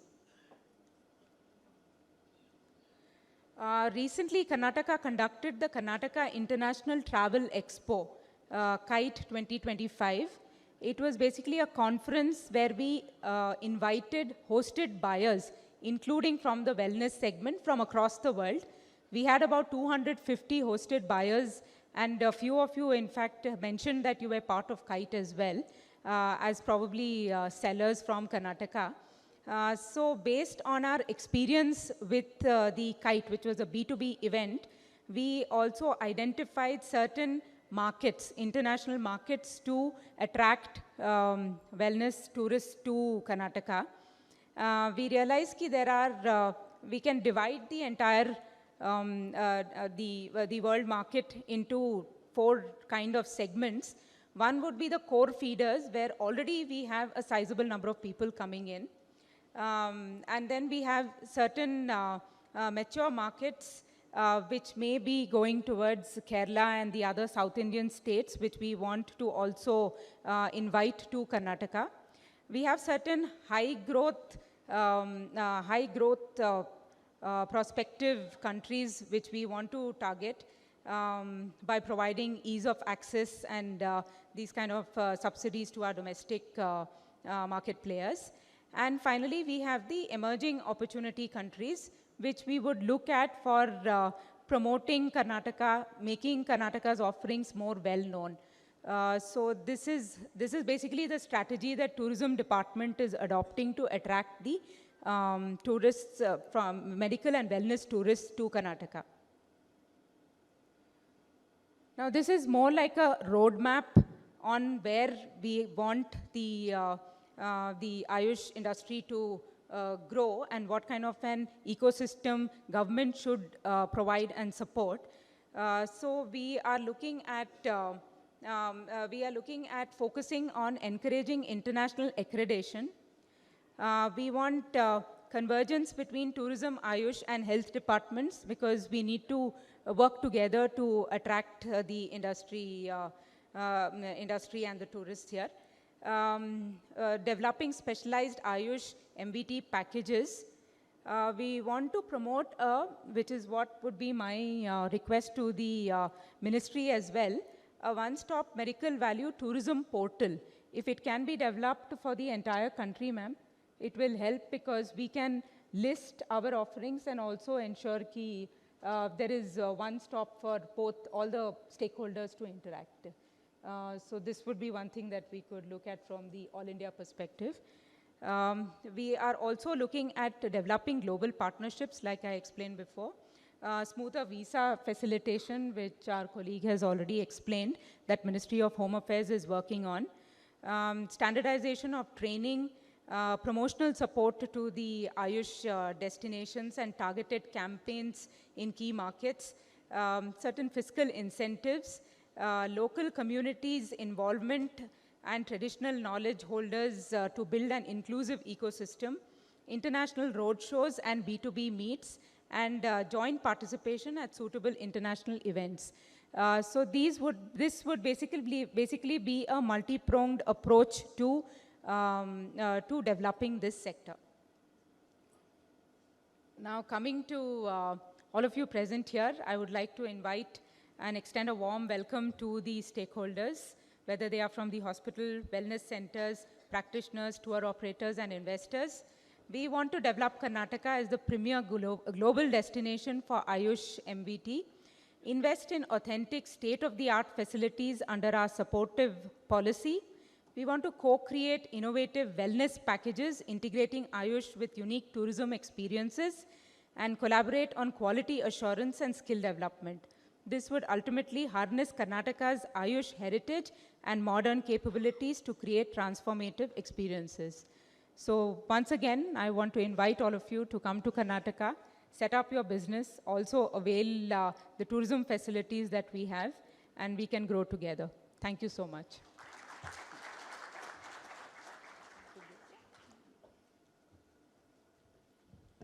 Thank you, ma'am, for sharing your thoughts and your vision. Now, ladies and gentlemen, after this delightful presentation, now I would request Tirumati M. Vijay Lakshmi, Commissioner, Indian Medicine and Homeopathy Department, Government of Tamil Nadu, with a huge round of applause. Let's welcome Tirumati M. Vijay Lakshmi.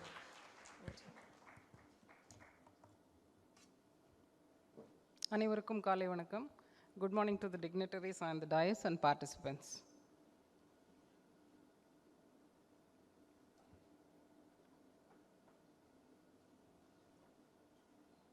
Same issue. Can you change the slide?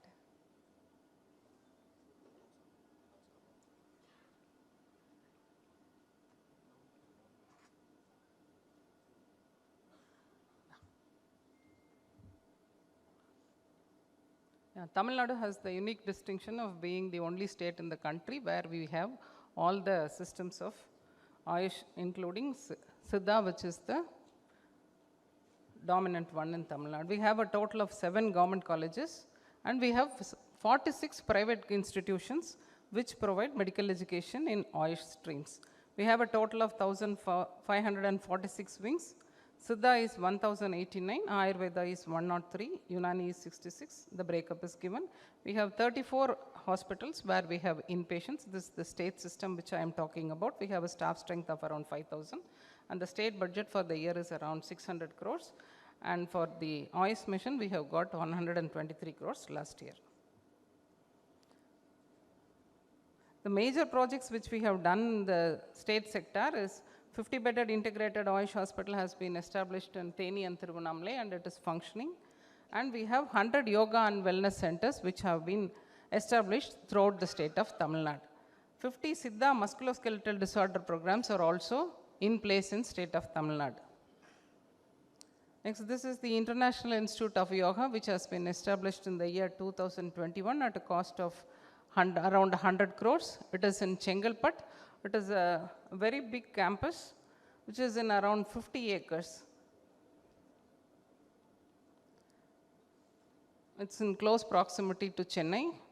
So this year we had an announcement by our Honorable Minister. We will be having a pay ward facility in the above campus, which is a serene campus, and you can have the inpatients, and we are also welcoming patients for wellness retreats from abroad. So each room, these are the facilities which are having the proposed room charges, whatever we have fixed, and the various treatments. Then forthcoming proposals which we are having is for one at Tenkasi in Kutralam, which is known in the Western Ghats. Here we are tying up with the district administration and along with the Department of Horticulture, we are going to establish a Siddha retreat exclusively in Kutralam. And the cost will be around 10 crores.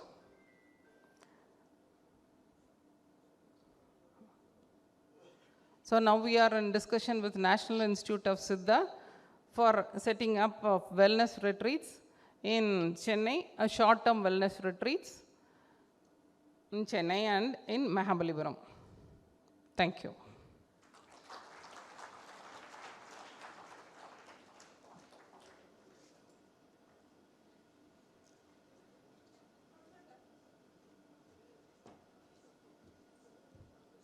Thank you so much, ma'am. Now, ladies and gentlemen, moving on to our next speaker for the presentation, I would now request Shri Jayanta Kumar Rai, Secretary, Health and Family Welfare, Government of Puducherry, to kindly join us and share his insights with a huge round of applause, ladies and gentlemen.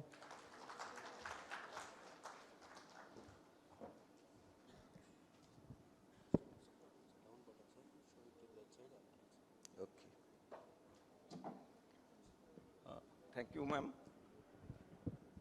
So, dignitaries on the dais and off the dais, and my dear participants.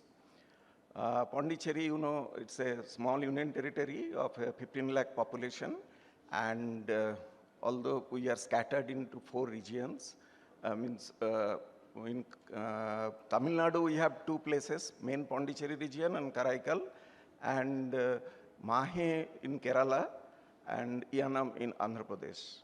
So, as it is scattered, we have found that working in this sector, we have enormous potentiality. So, coming to this, I have only a few slides. Basically, there is a scope, as you have heard, all of you, that from the morning, and here we require private sector participation in whatever infrastructure we are having. Basically, at present, we are getting travelers, which is domestic travelers from adjacent states, and even foreign travelers also we are attracting, because as you know that Pondicherry is known as a window of French civilization. Now, this, I am not going to give details, the potentiality scope of this business in this sector. But what current scenario in Puducherry is that we have plenty of beaches, and we are continuously developing one after another. And you know that Aurobindo Ashram was a a very, very attractive place for these yoga practitioners. And wellness centers also now coming up. Now, Pondicherry is the ideal choice for wellness tourism because of this yoga retreat. Already it is there. It has cost advantage compared to the big cities and rich cultural heritage. Then we have international standards. Now, just now, our secretary from Kerala was mentioning that standardization is very important. In yoga and Ayurvedic sector, this is even more important. And we have good connectivity, holistic healing, and exotic locations for rejuvenation is already there. You know, Sri Aurobindo and Mother, they came and they have established this Aurobindo Ashram in 1926. And why I am showing this slide, basically Aurobindo Ashram, they are in their own experiment. So they are not very much open to people. But the Sri Aurobindo's, this idea of integral yoga, I think there is a lot of scope to work on this. Because today's yoga practice means we understand asanas, but integral yoga is not, it is a whole life approach. And although it is situated in Tamil Nadu, Auroville, which we are including also as a tourism package in Pondicherry. So this is City of Dawn, Auroville, which is 14 kilometers away from Pondicherry, which this township established by Mother in 1968, and it has aimed to universal unity and sustainable living, and endorsed by UNESCO and now supported by our Ministry of Education. This is the background with the Matri Buddhir, which is a symbol of inner peace and unity of our meditation sessions. And this is an amphitheater where the soil from 168 countries worldwide, which are there in this amphitheater. So every year, February 20th, they are celebrating this bonfire in this amphitheater. And I think maximum of us, we have visited that place. Auroville, we are having already some of these good centers, wellness therapies. Only issue is that it is mainly the daycare centers and 1 or 2 days maximum. But our objective is to make it, you know, at least 2 weeks to 3 weeks duration stay. Now going to the southern part of the main Pondicherry town, only one example I am showing here, the Dune Eco Village and Spa, which is basically 15 kilometers away from Pondicherry and spread over 35 acres. Now, if you see the facilities for this type of systems are like organic farm, then bungalow option, then restaurants, heaver. So my point is that for wellness center and all, if you have any plan, if it has to be business wise, it has to be sustainable, then we have to plan in this type of integrative model. So today, along with me, Director of Tourism is also with us. So if you have any interest to establish such type of wellness center, we have can have one-to-one discussion.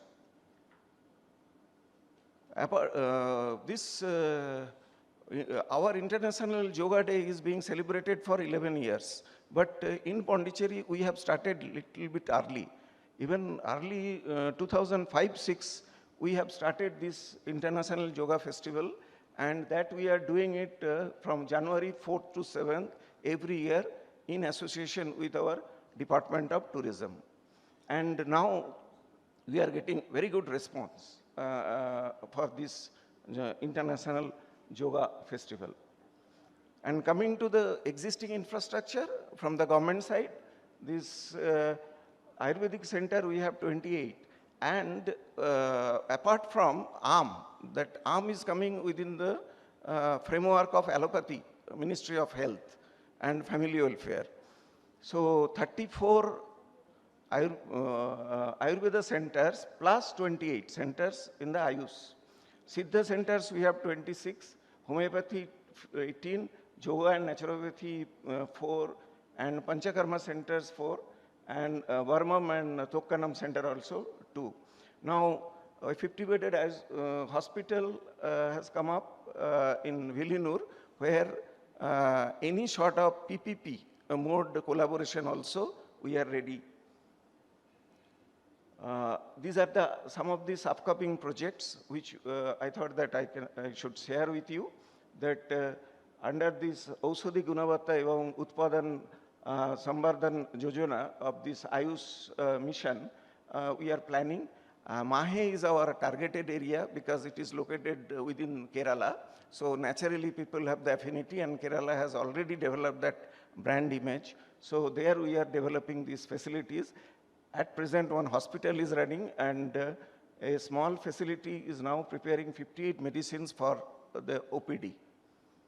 And Ayush Wellness Center is also coming up, that we are proposing.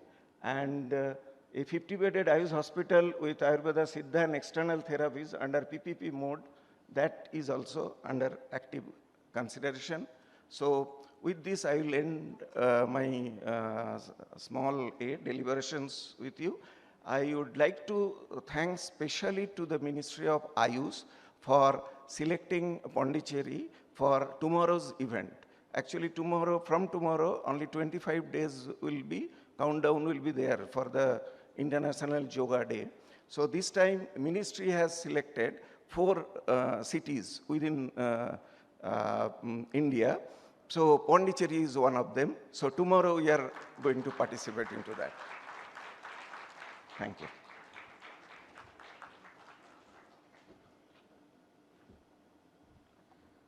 All right, ladies and gentlemen, can we have a huge round of applause for Sir for taking his time, and we really appreciate the time and effort that he has put into the presentation. It already has given us a lot of valuable perspectives.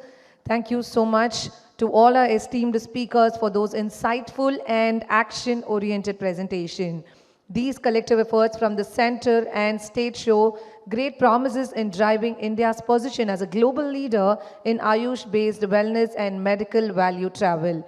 Well, now, ladies and gentlemen, to all our wonderful dignitaries on dais, we would like to felicitate with a small token of love and gratitude. And to do the honors, may I invite on the stage Dr. Srinivas Rao Chinta, Joint Advisory Ministry of Ayush, Government of India, to kindly grace the dais. So first and foremost, Ms. Monalisa Das, our Joint Secretary. So this is going to be a small token of love, gratitude and appreciation. That's a beautiful plant. I hope you all love this. Next, Dr. Shri Gurukbal Singh, Deputy Secretary, Ministry of Home Affairs, Government of India. Thank you, sir, for a really thought-provoking presentation and sharing your valuable insights. Next, Dr. Rajan N. Kobragde, Additional Chief Secretary, Health and Family Welfare Development Department, Government of Kerala. Next, Srimati Salma K. Fahim, Secretary, Department of Tourism, Government of Karnataka.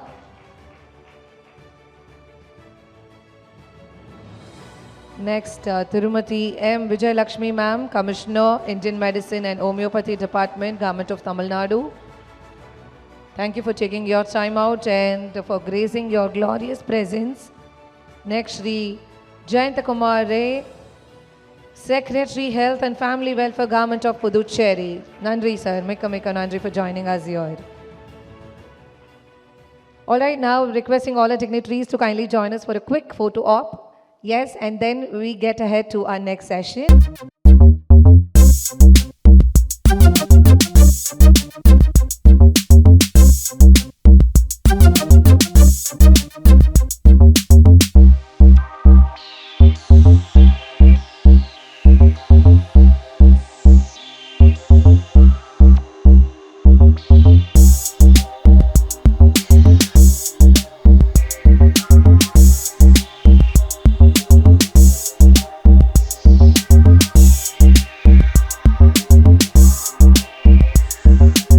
begin with the second session that's been titled Industry's Role in Shaping India's Future as a Global Destination for Traditional Healing and Holistic Well-Being.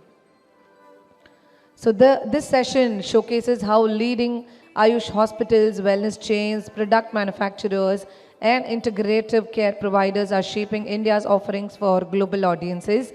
Their innovation, quality assurance, and focus on patient-centric outcomes are redefining India's brand as a trusted hub for traditional healing. So to begin with a brief context setting by a representative from the Ministry of Ayush, I would request. All right, can we have our concerned speakers, our presenters to kindly join us at the dais. Mr. Abhilash Kalatil Ramesh, Executive Director, Kairali Ayurvedic Group, to kindly join us at the dais. Mr. Abhilash Kalatil Ramesh. So can we have you on the dais, please? Next, welcoming Mr. Rajgopal JK, Managing Director, Dr. JRK's Research and Pharmaceuticals Private Limited. Mr. Nihaj G. Mohammed, Chief Executive Officer, Mitra and VIA.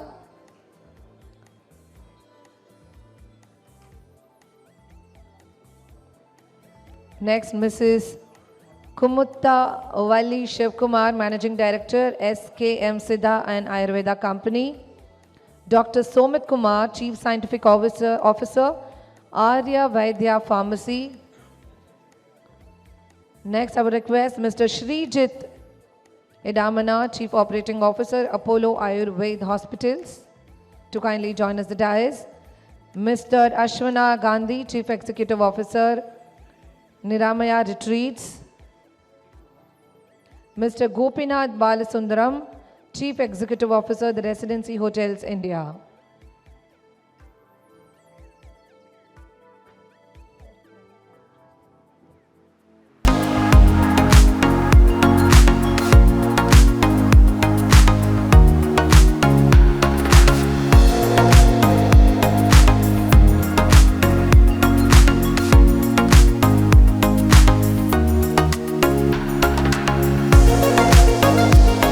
Ladies and gentlemen, to set the context, I would like to welcome Mr. Ishan Pandita from FICCI to kindly join us from the Ministry of Ayush, Government of India.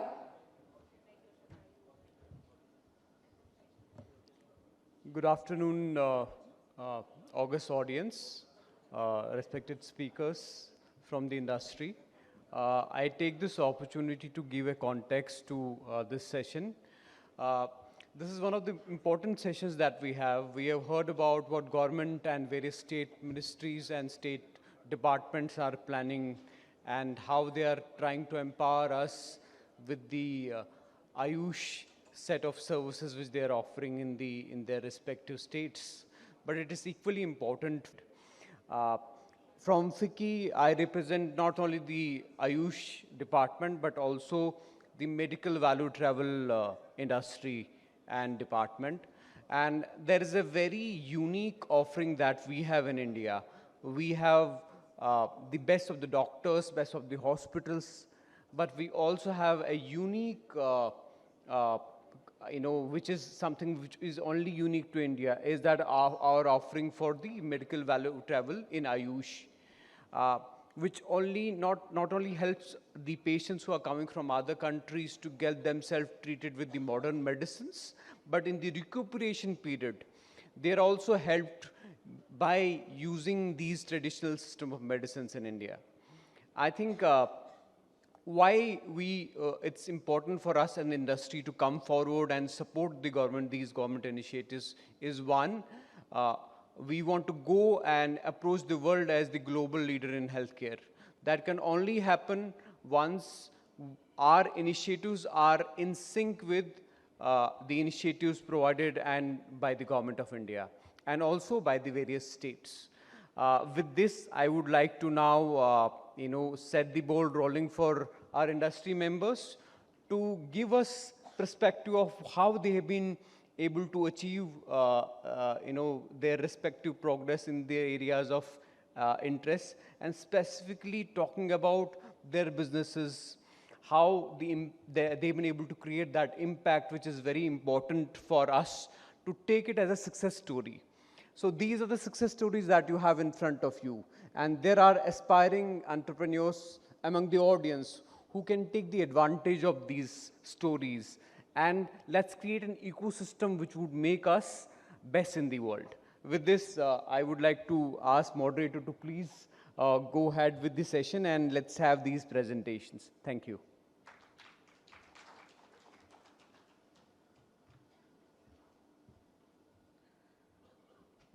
All right, thank you, sir. Now, let us hear from our distinguished industry leaders who are at the forefront of transforming the Ayush medical value travel landscape.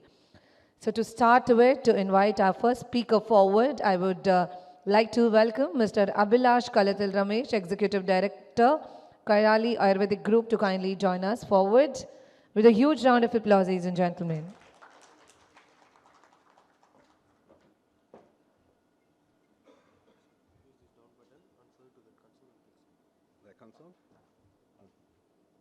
Hi, can you hear me? Is it clear? So I'll give a brief about Kairali Group. We've been around since 1908, just 115 odd years. We are now in over 30 countries. We've been doing Ayurvedic products also in over 25 countries. We have Ayurvedic centers across India and in 12 other countries.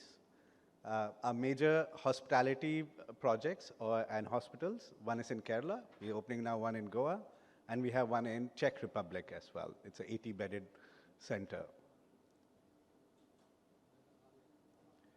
The Kerala property has been promoting medical value tourism and Ayurveda across the world for the last 30-odd years. It officially started in Feb 14, 1999, but we've been promoting Ayurveda as a service or treatment option across the world since 1989. It is a NABH and ISO certified property. A brief snapshot about the kind of tourists or patients we get from across the world. We get about 56% domestic, and the rest is international.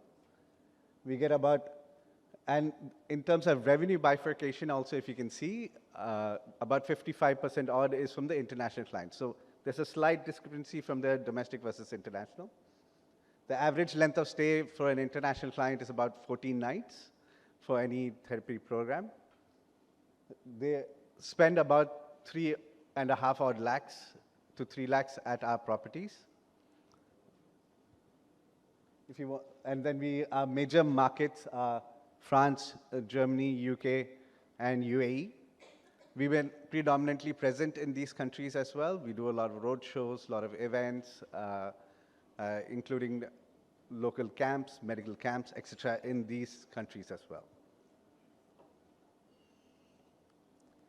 Panchakarma obviously is one of our highest selling treatment. It's because I think in international markets, preventive healthcare is also very relevant and covered under insurance. So a lot of people do come for Panchakarma as well and for their treatment protocols. We get a lot of clients for metabolic and gut reduction, obesity, and diabetic treatments as well. And as you can see, immunity and stress, etc. is an upcoming and growing trend in the international markets. These are some of the programs we've done across the world. We do a lot of training. Marketing and sales in international market is just not the generic way of doing it. We do a lot of training programs internationally. We get a lot of international students as well. We promote our Ayurvedic products internationally as well, so which drives a lot of curiosity and awareness about Ayurveda so that people do travel into India to come for their therapeutic needs. We work a lot with Kerala Tourism because they have promoted Ayurveda across globally. They do lots of road shows. They've done a year-on-year basis. we've launched a new platform as well called Kai, where international guests, before arrival itself, they can use an AI-generated model to discuss about their therapeutic needs, care, what all is needed, be it suggested products, suggested treatment, duration. And one good thing is it can speak in their local language, dialect, or as per their needs and wants, not just as per what we want to sell them. Yeah, it's short. If you have any questions, I'll be here and you can discuss this later. Thank you, guys. Thank you.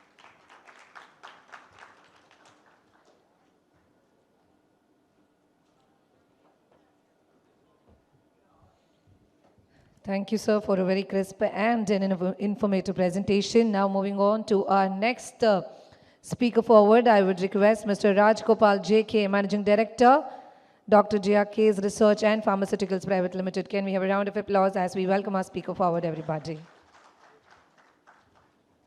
Thank you very much, and thank you, Vicky, and thank you, Ministry of Ayush, for organizing this wonderful session, and thank you all for staying back. You must all be definitely very hungry. Yeah, I wouldn't take too long a time. And this would be? Okay. Show it to them.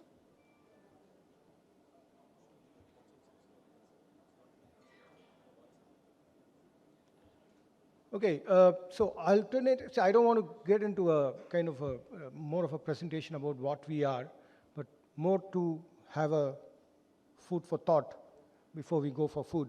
So alternative medicines have been in the lookout for many people across the world. And there are enough statistics which says people are actively looking for alternative management of their medical conditions.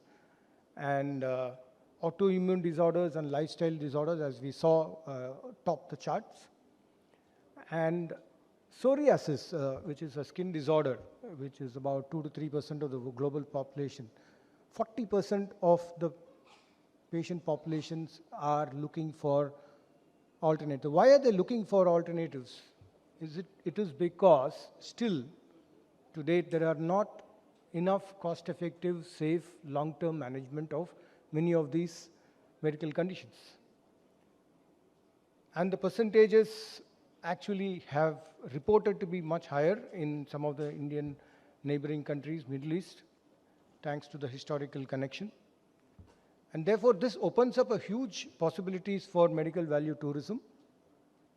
And much of it has been highlighted in many of the earlier presentations. There is already a patient inflow, but I'm sure it can be in several millions.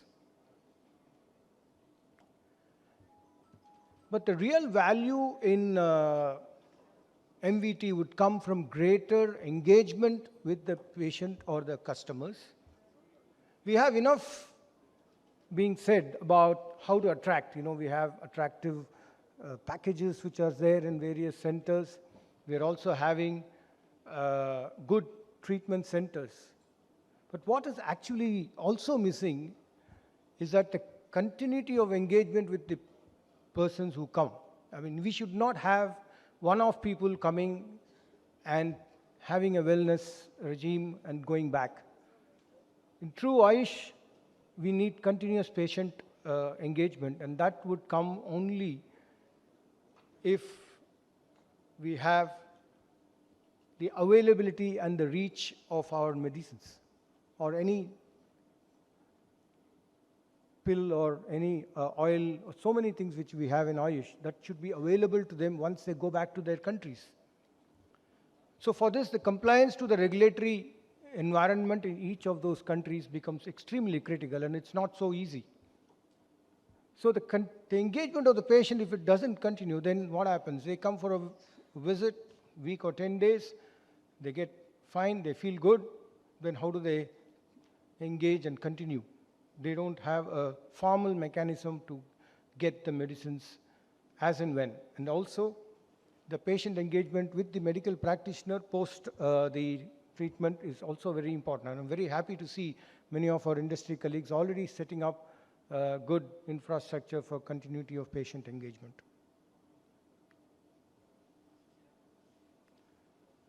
It's also a very, I wouldn't say sad state of affairs, but it's a reality that it is still that very few Ayush medicaments are approved as medicines by much of the developed world, be it US FDA or the European Union or the Australian.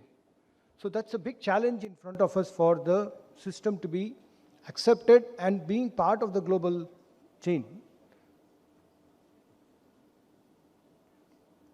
So for increasing the availability, the industry, I think all of us colleagues here should really follow global standards so that the acceptance becomes really accepted and widely available. For the compliance, we have to do a lot of work on the safety of the raw materials itself. You know, if you have a Ayush formulation which has got 2-3 ingredients, it is really required for us to keep up with the things. Okay, compliance to the global manufacturing process, quality standards, and action required is to increase the infrastructure for that. So use of technology, I think some of the earlier colleagues, a lot of systems for CRM tools, and I also happy that some MVT portals are being talked of. So at Dr. JRK's Research in Pharmaceuticals, we are a 33-year-old company, 33-year young company, and we have always focused our work on the research-based approach, where we have established many of our formulations for the management of skin disorders like psoriasis, and we have published more than 200 research and clinical evaluation publications in both domestic and international journals of repute. And that's not an overnight's job, and it's been happening for so many years. And from the day one, from the time of our founder, Dr. J.R. Krishnamurthy, Padma Shri Awardee, for his contribution to the system of Siddha medicine.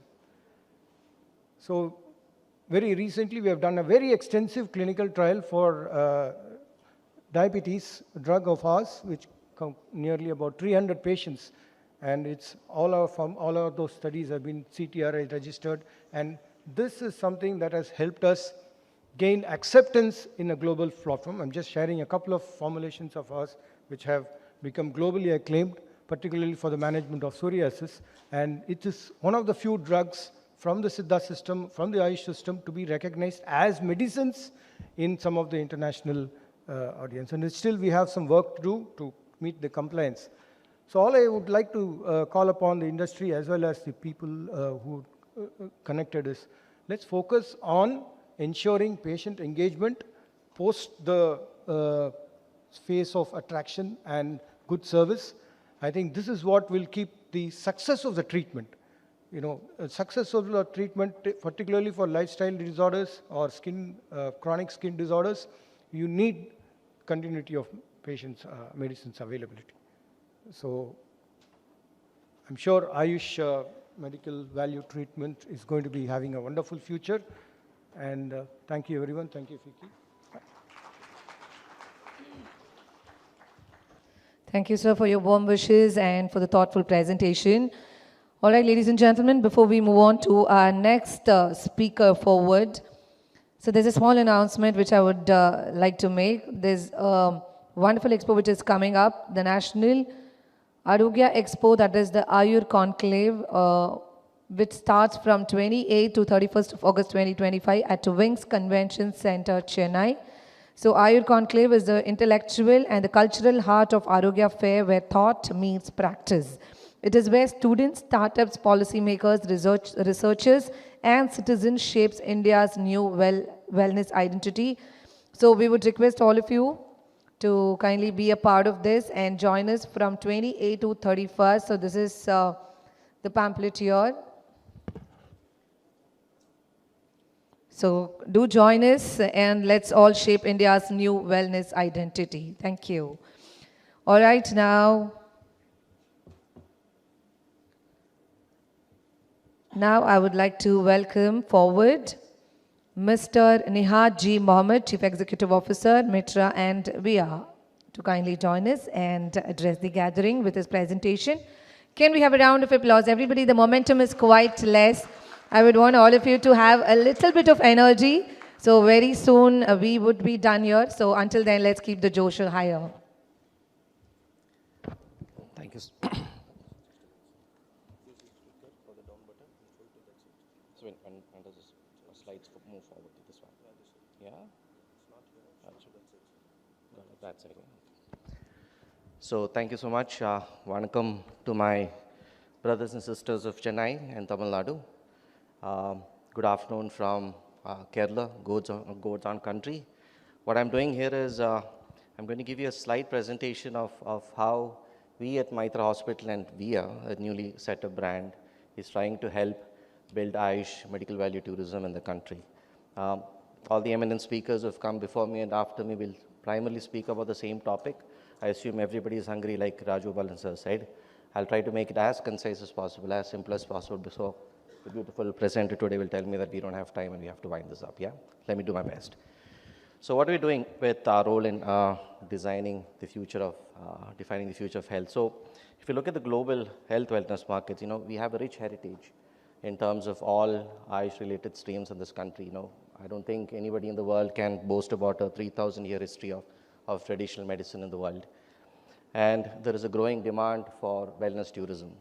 As you would have all noticed post-COVID, there has been a general sense of how medicine is perceived, medicine is absorbed, and medicine is consumed. And I believe that wellness is the future of healthcare. In our internal meetings, we kind of call that as Healthcare 3.0. And what we're trying to do is, I want this slide to kind of stick with you all in terms of what the market presents in terms of opportunities. It's a 5.6 trillion market. And if you might have noticed, some of the speakers who came before us, they said the global medical value tourism market, especially India's contribution in it, is about 18 billion by 2026, 2027. Where is 5.6 trillion and where is 26 billion? So I want to appraise upon you that the opportunities are endless. What we stand to gain as a country in terms of trying to promote wellness for the world, we have opportunities to bring wellness, we have opportunities to move the country from illness to wellness to well-being. There's an increasing rise of mental health illnesses, both in India as well as overseas. Nobody talks about it, it's a taboo. It's something that's spoken behind the doors most of the time. But we as a country can also contribute to mental wellness as well as to physical wellness as well.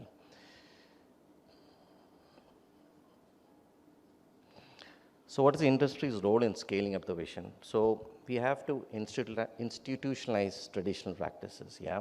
We have to build clinical evidences. Every given day when we talk about traditional medicine in India, we do talk about how the industry struggles to tell the modern medicine world that what we have produced over the last 3,000 years is backed by sound science and sound research.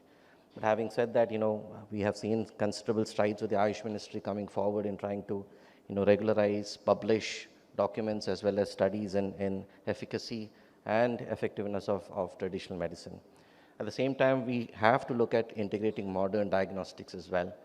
I usually get a little surprised when I see some of my doctors in VIA. They hold your pulse and they tell you if you have some diseases, and I usually believe that it's a little bit of a magic at some point in time.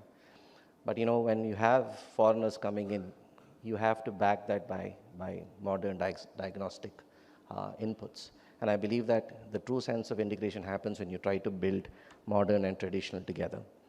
And when you look at promoting traditional medicine, majority of the time what we do is we treat patients and let them go back to their countries. What happens to them after they go back?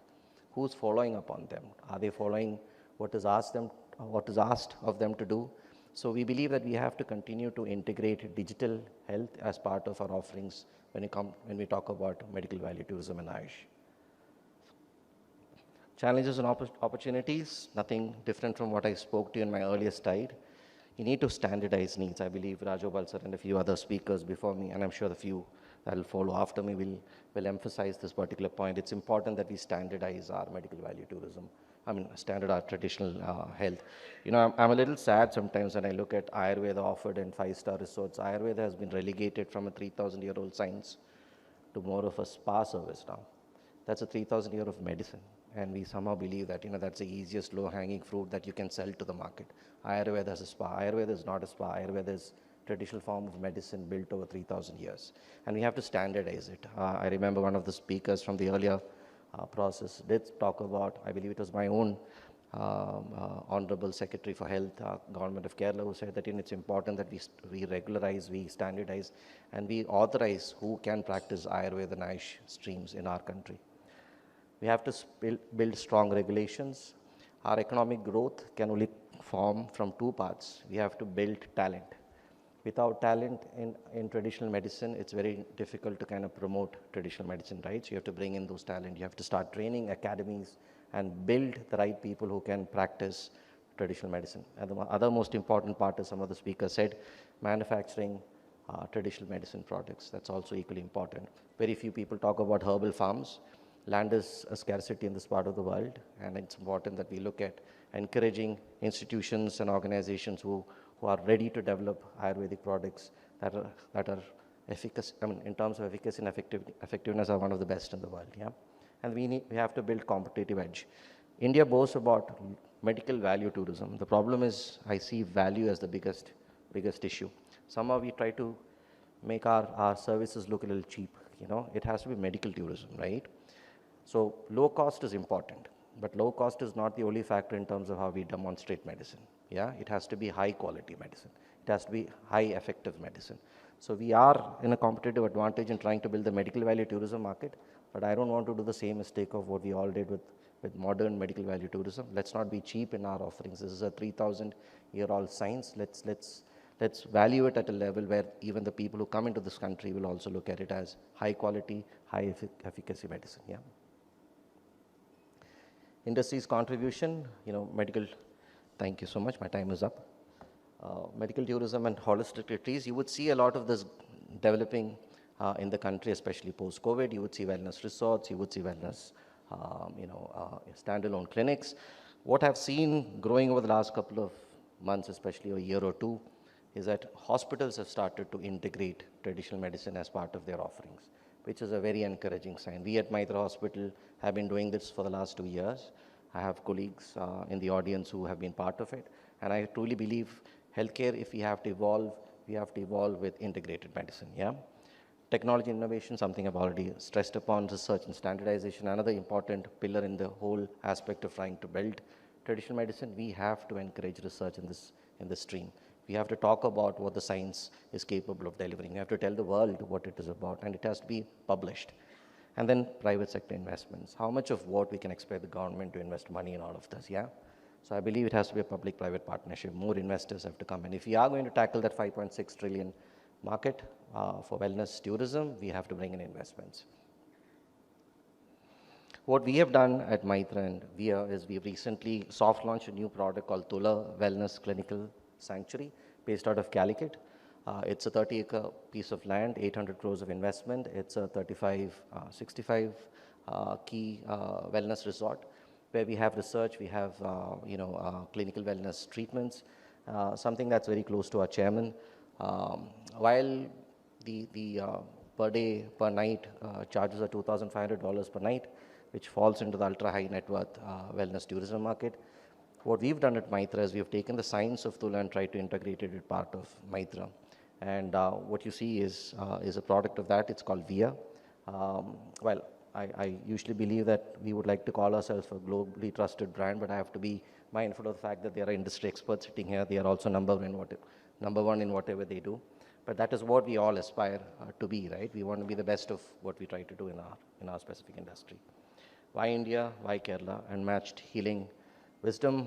We have a lot of government support, and we have a thriving wellness ecosystem. We proudly promote ourselves as God's own country. We are blessed with nature, we are blessed with people, and we are blessed with knowledge as well. So this is VIA for you. So it's a fresh perspective on health driven by science rooted in tradition. And this is a small perspective of what we stand for. We're putting in another 50 crore investment in our hospital to build VIA. And this is the gentleman who did it all. Yeah? He built yoga to a point where everybody in the world is accepting it. So a big thanks to our Honorable Prime Minister for promoting this as a concept to the world as well. So India doesn't just have ancient healing. it has a future of health, and we lead the future with clarity, compassion, and clinical precision. Thank you so much, ladies and gentlemen.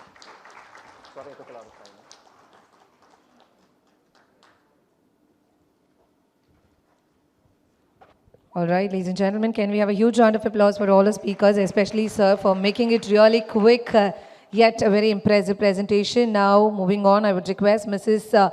Kumutawalli Shivkumar, Managing Director, SKM Siddha and Ayurveda Company, to kindly join us forward.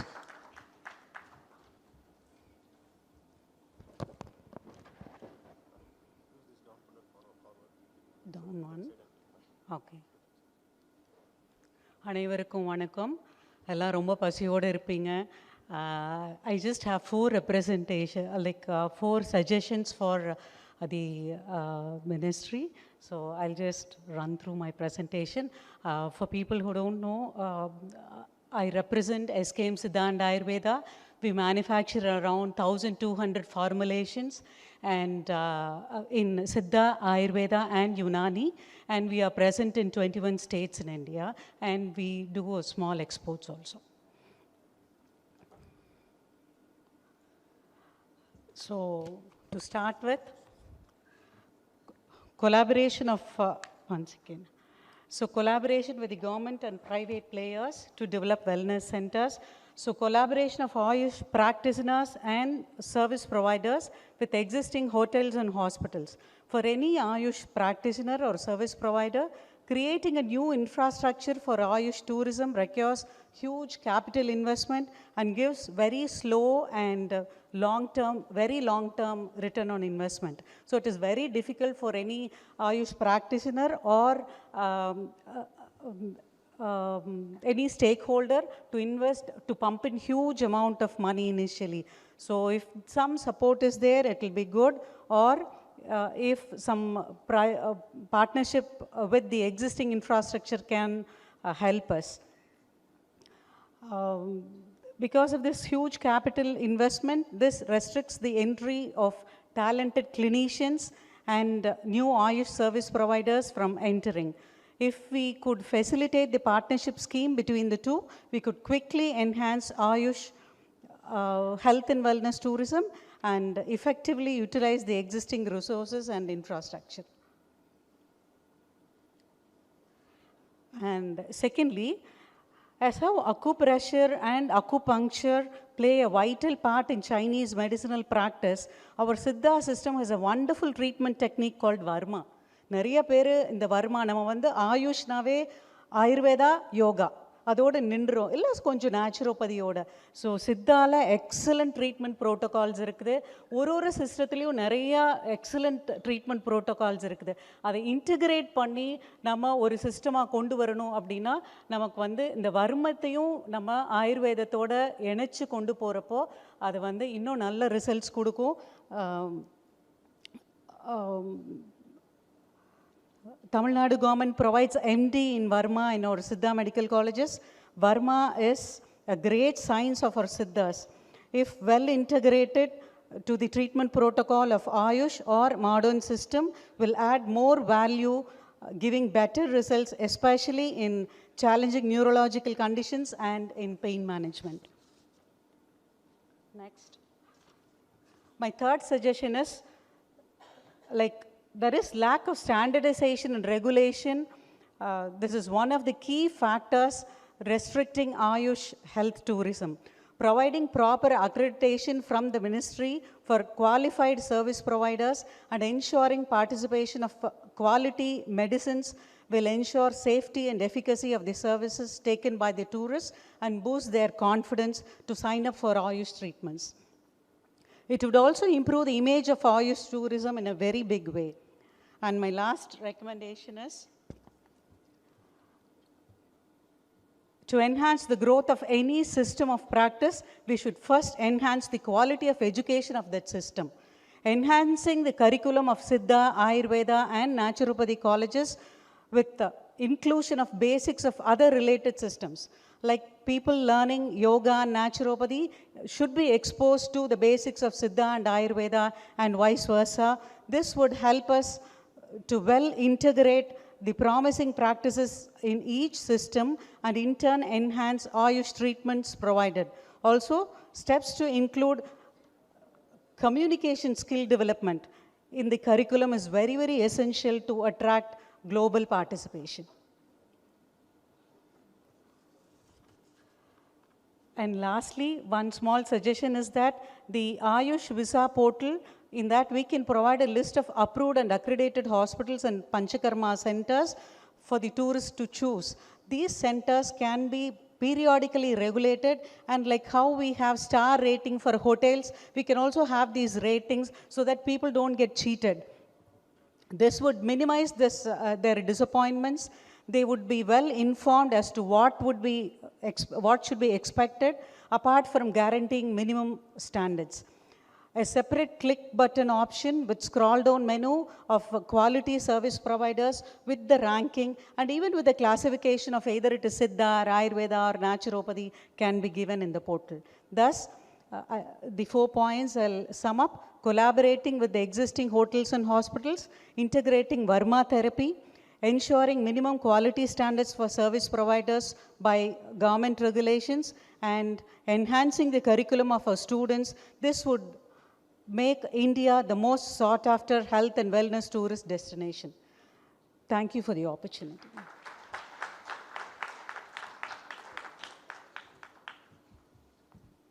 Thank you, ma'am. Thank you so much. Now, ladies and gentlemen, welcoming Dr. Somit Kumar, Chief Scientific Officer, Arya Vaidya Pharmacy.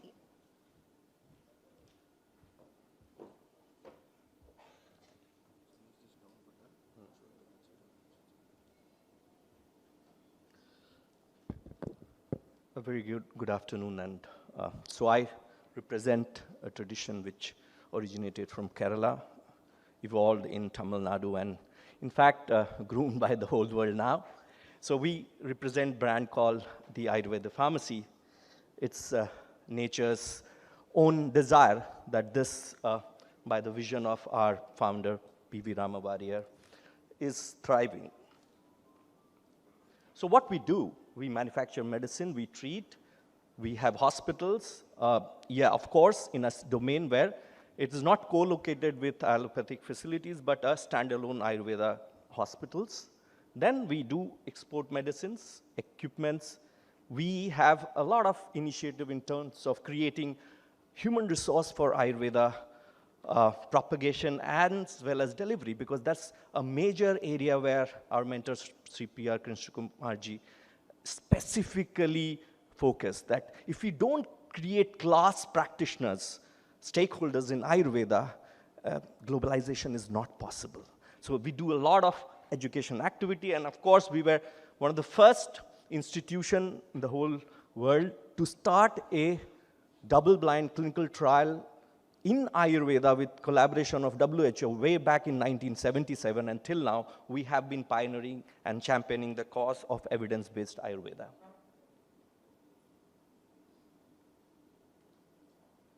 Next slide. Sorry, yeah.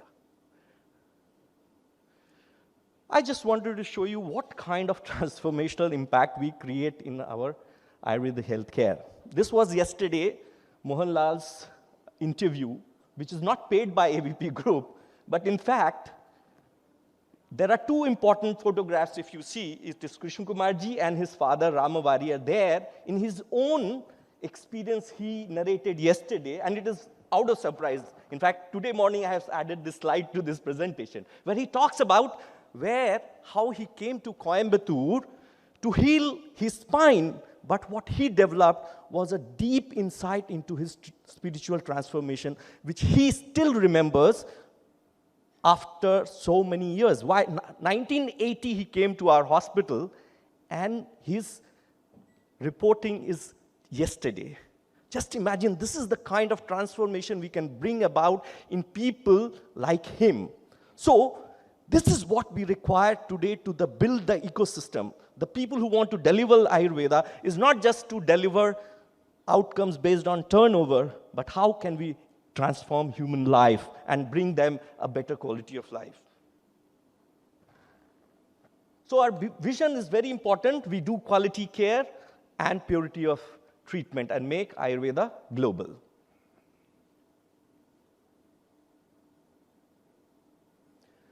Again, there are many facts. I just wanted to tell you a very important report from McKinsey talks about 1.8 trillion global wellness market economy. My friend had 5.6. I don't want to debate the number, but what is very important trend which is coming up is clinical over clean.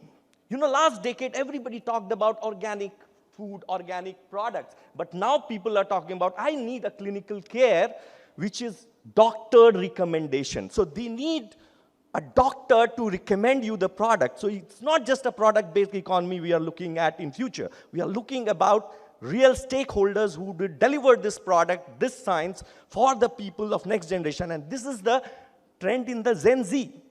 It's not in people who are millennials or now around 50 years of age, which is an average age where people come to this Ayurveda clinics. So this is a Gen Z report. So this is a very important. So biometrics, another telemedicine is definitely growing up, but the importance is, can we deliver a quality care through a proper ecosystem? And that's why we develop this whole ecosystem where the first area what we do is research, reverse pharmacology, clinical documentation. We are one of the first institution in India who started digitalizing the patient database from 2004 onwards. So we have almost around 1 million people database as to how they are. Of course, they may not be best right now suited for what called as machine learning, but we do have some kind of insight as to how people are responding to our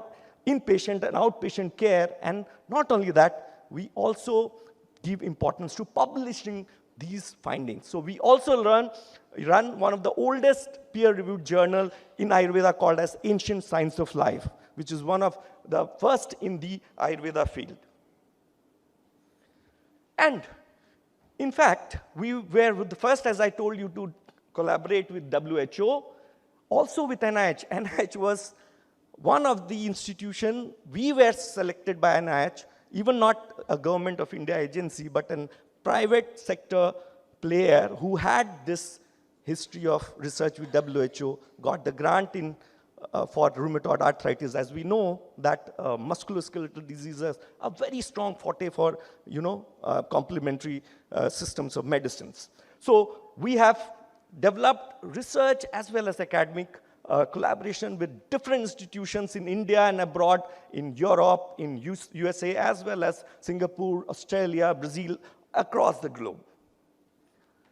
So what we do is we are not state-of-art, infrastructure, but we give decent, specialized Ayurveda healthcare, which ranges from 4,500 per night to 25,000 per night. Of course, because we are very clear about our niche, we are very clear about our offerings, and we are trying to give that value proposition with the best evidence-based care.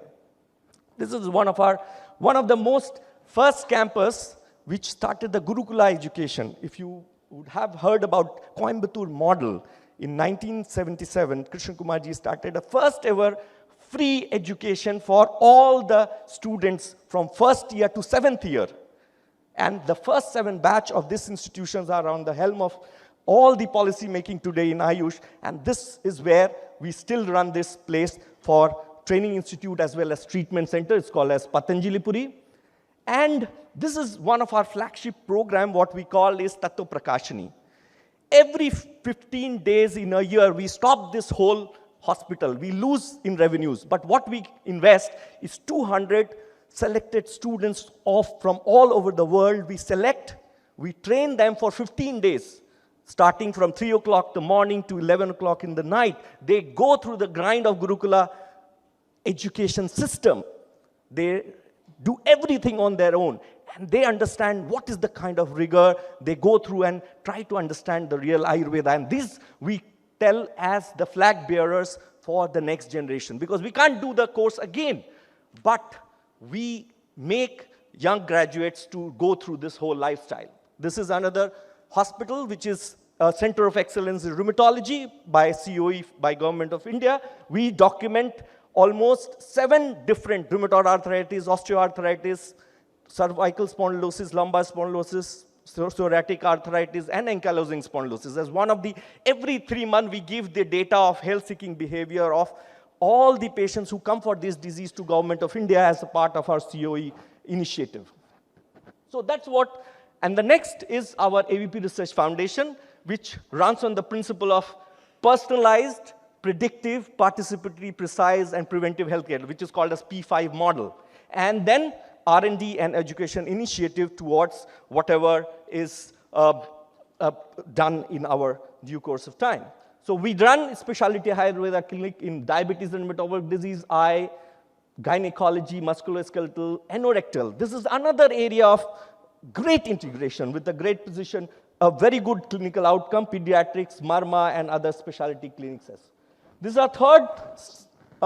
So in Coimbatore itself, we are on an average, we are around 500 bed together, and we are full. Why? It's not that we market. You seldom will see our, SEO getting, surfaced at somewhere. What we have built is the trust with the customers, or the patients, who come always after seeing a change in their clinical outcomes. And this is, I just wanted to show you, almost 16.5% across 500 beds, 16.5% people are from abroad. Of course, USA is on the top of list, United Kingdom, Australia, Canada. So across West and East and Southeast, we get patients. Now, there is a health-seeking behavior difference. Like suppose, as we told you, the musculoskeletal is one of the highest. And then, of course, when you talk about treatment effectiveness, it is, of course, 65.8%. It is not 100%. We don't manufacture data. We know that with due course of when you have a follow-up visit, what is kind of satisfaction? We have good satisfaction rate as per this. And then side effects has been a major area where we have been studying people with integrative approaches, that they are taking allopathy, Ayurveda, everything. Do we feel these kind of interactions? So 91.7% say no, they don't have any such interaction or side effects. Diet acceptance. When you go to an Ayurveda clinic, first thing they will say, oh, they will say pathya, they will say diet. But the best part is they accept, a patient accepts or expects such 96.7% people accept or expects you to give a diet regulation. Then only it's about the individualization of a diet. So this all based on our, then IPD, of course, skin. I was just very happy that J.K. Sir was talking. Yeah, I'm just finishing. He was talking about the skin. In fact, skin is the second most important area of specialization we have to focus on. Apart from musculoskeletal, there are other issues. So what we need to just tell is that we create value through not just products, not just services, but also manpower, and our commitment, 120 years of commitment, is for the whole ecosystem of Ayurveda, because that is what will create sustainable growth for complementary and alternative systems like Ayurveda to be globalized. Thank you.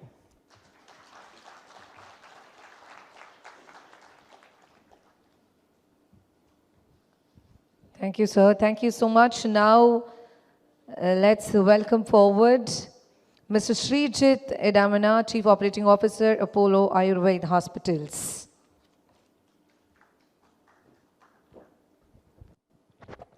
Hello.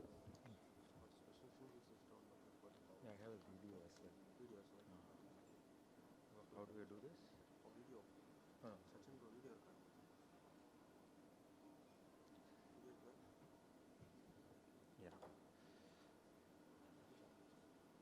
Hi, good afternoon. My name is Srijit Edamana. I'm the Chief Operating Officer of Apollo Ayurveda. So let's start off with a video, right?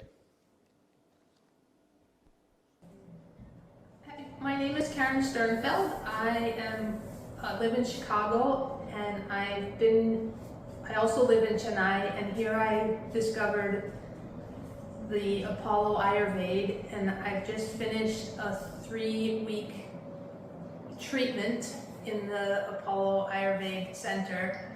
I have MS. I was diagnosed almost 30 years ago, more than 30 years ago, when I was 21. And for the past 20 odd years, I've been using a wheelchair all the time.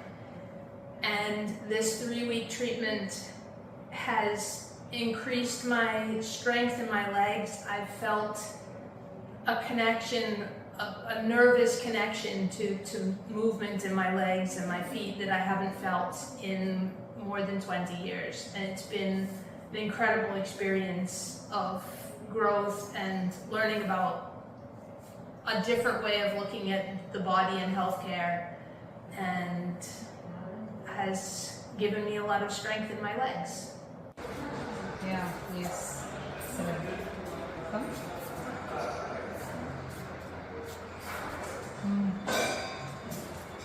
Yes. Yes. Can you go back to the presentation? Thank you. Yeah. So this is one of the cases who came to us a couple of months back in our Chennai center with a multiple sclerosis case, right? Now, if you look at 3 weeks, we have been able to give considerable improvement for the patient, and not only on the physician outcome scales, but also on the patient outcomes. Now, one will start wondering, is this a one-off case or is this something which happens very common? No, that's where we start believing the strength of Ayurveda, right? And this is not just a one-off case, and there are millions of people like Karen looking for such solutions across the globe, right?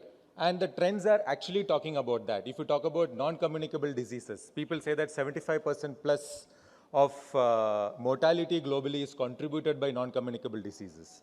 Then people talk about multi-morbidity. We get numerous patients, they don't just come with one condition, they come with multiple comorbidities. Right? Recently, we had a patient who came from US, came with hemorrhoids, and also had IBS. And eventually, the patient discovered through us that he also had diabetes. So these are the kind of complex cases that come through. And the beauty of it is that, like many of the gentlemen mentioned here, Ayurveda is very powerful to handle these conditions. Primarily because of the patient-centric approach, we don't treat a disease, right? We treat a patient. And we also start looking at, what is the root cause? Why did that happen? How do we reverse the pathogenesis? So it becomes a lot more root cause-driven, patient-centric care, which technically also aligns with UN's SDG 3 goals as we speak. Now, it's not just one condition. We can talk about 200 plus conditions. Like Dr. Somit talked about multiple conditions. Likewise, there are multiple conditions where Ayurveda can give solutions. So if that is indeed our strength, then the question that we ask ourselves is that, therefore, what is our MVT position, right? Are we talking about wellness/tourism, or can we go a little broader and say that, the future of India's MVT positioning is all about the power of healing? The moment we take such a position, the opportunities to serve the world expand, right? We start talking about disease management. Multiple conditions can be managed. Then we talk about integration, and integration can happen at multiple levels. We can say yoga, Ayurveda, spiritual integration for body, mind, soul healing. People say that mental well-being is one of the biggest conditions that the world is grappling with. There are excellent solutions there.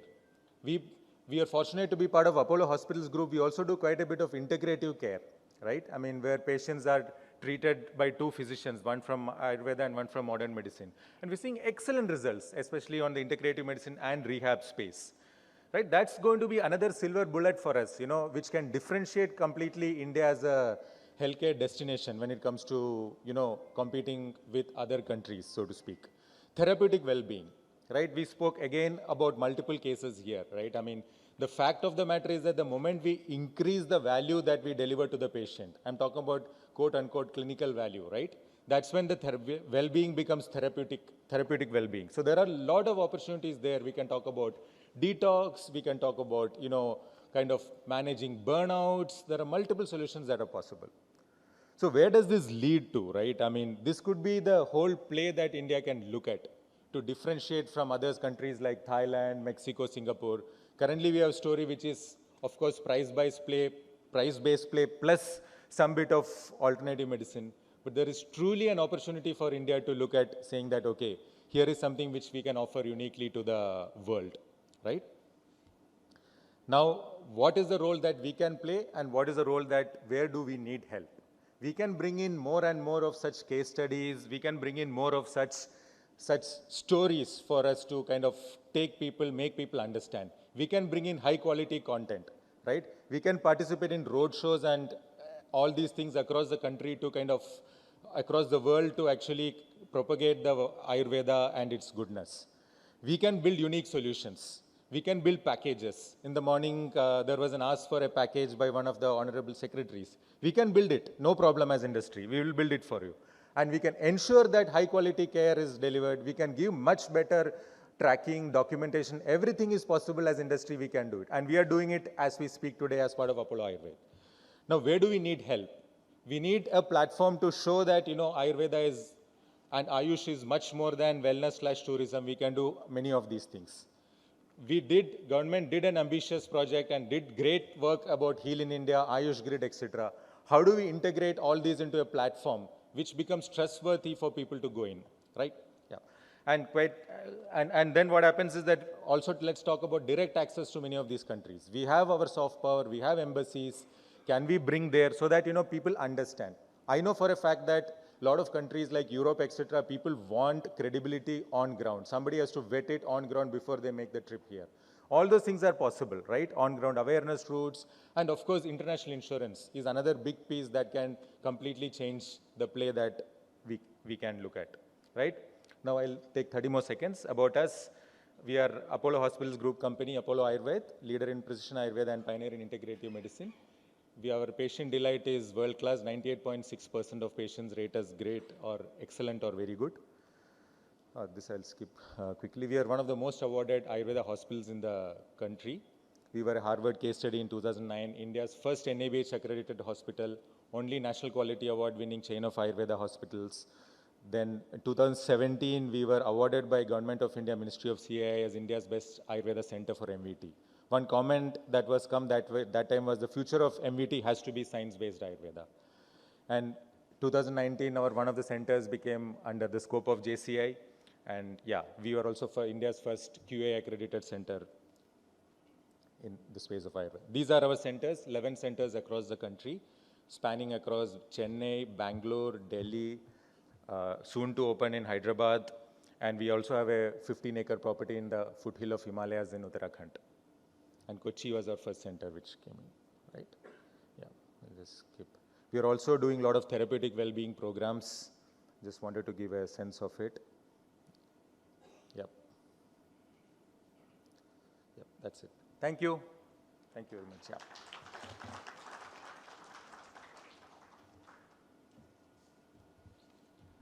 Thank you so much, sir, for such an effective presentation. Now, moving on, ladies and gentlemen, I would now like to welcome Mr. Ashwini Gandhi, Chief Executive Officer, Niramaya Retreats, to join us. With a round of applause, everybody.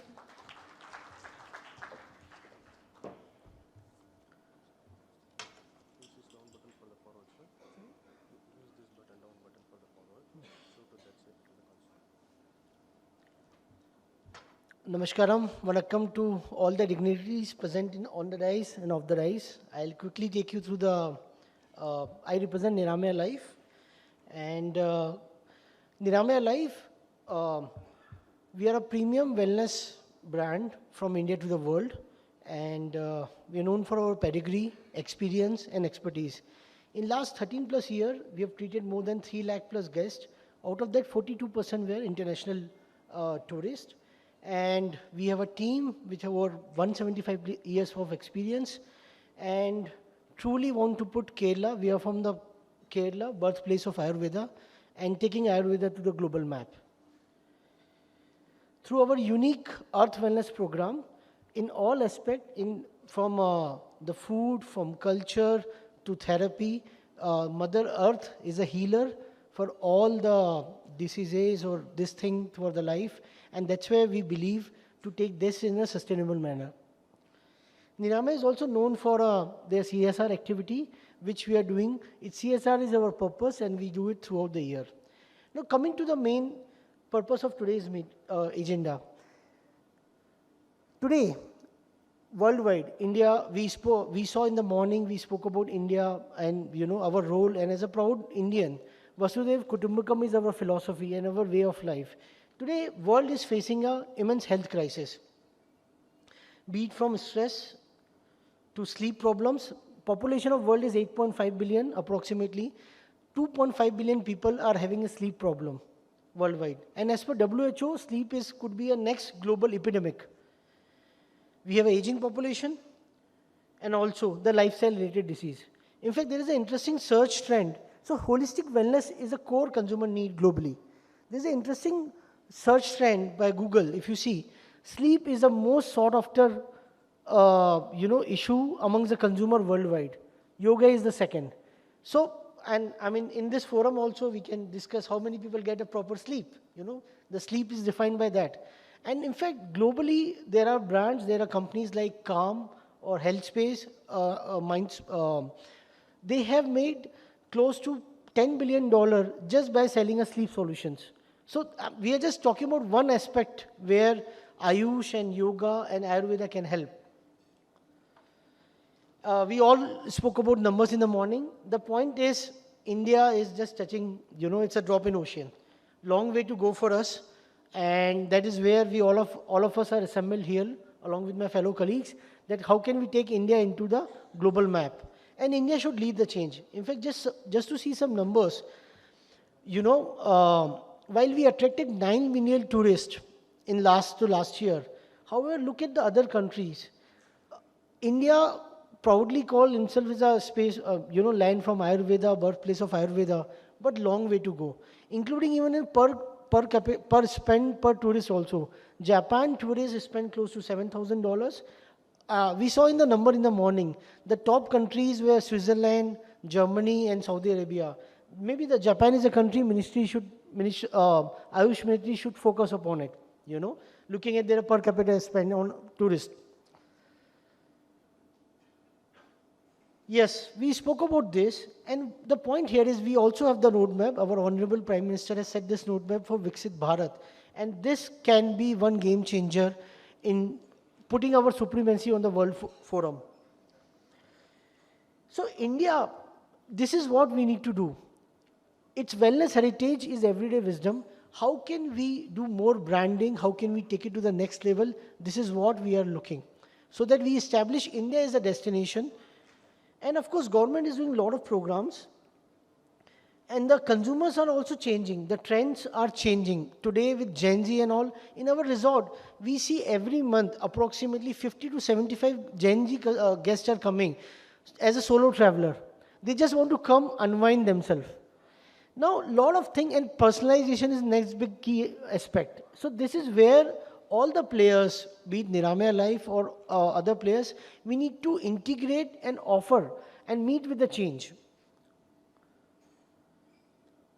I think these initiatives by Government of India, Ayush Visa, we all saw the power of it, Heal in India. I think we need to do a lot more. We have to aggressively promote that and brand. I think in the morning, one of our guests spoke about Incredible India. Yes, that changed the game in the world map. How can we talk about incredible, Ayurveda from India? Something like that is what government needs to look into that. And from our side, we feel that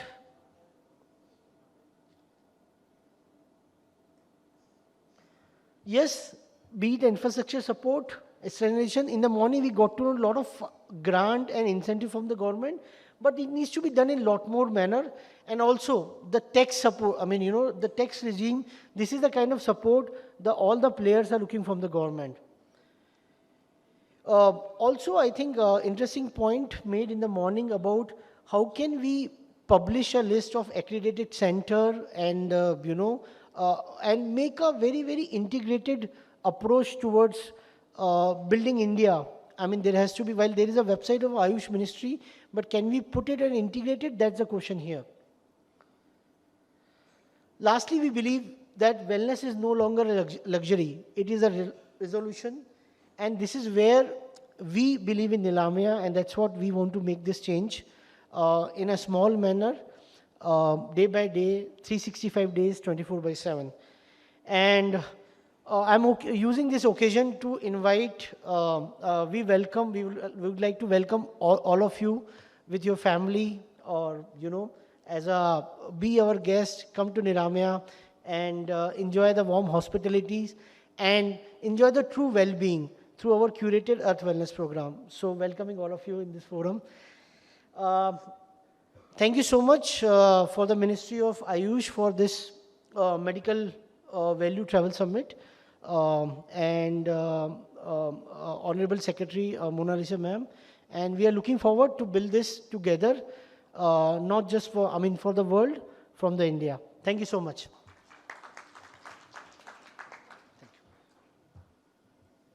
Thank you so much, sir. Looking forward to be there at Ramya very soon. Yes, on that note, ladies and gentlemen, the last speaker for the day, and I'm sure you all would be really excited.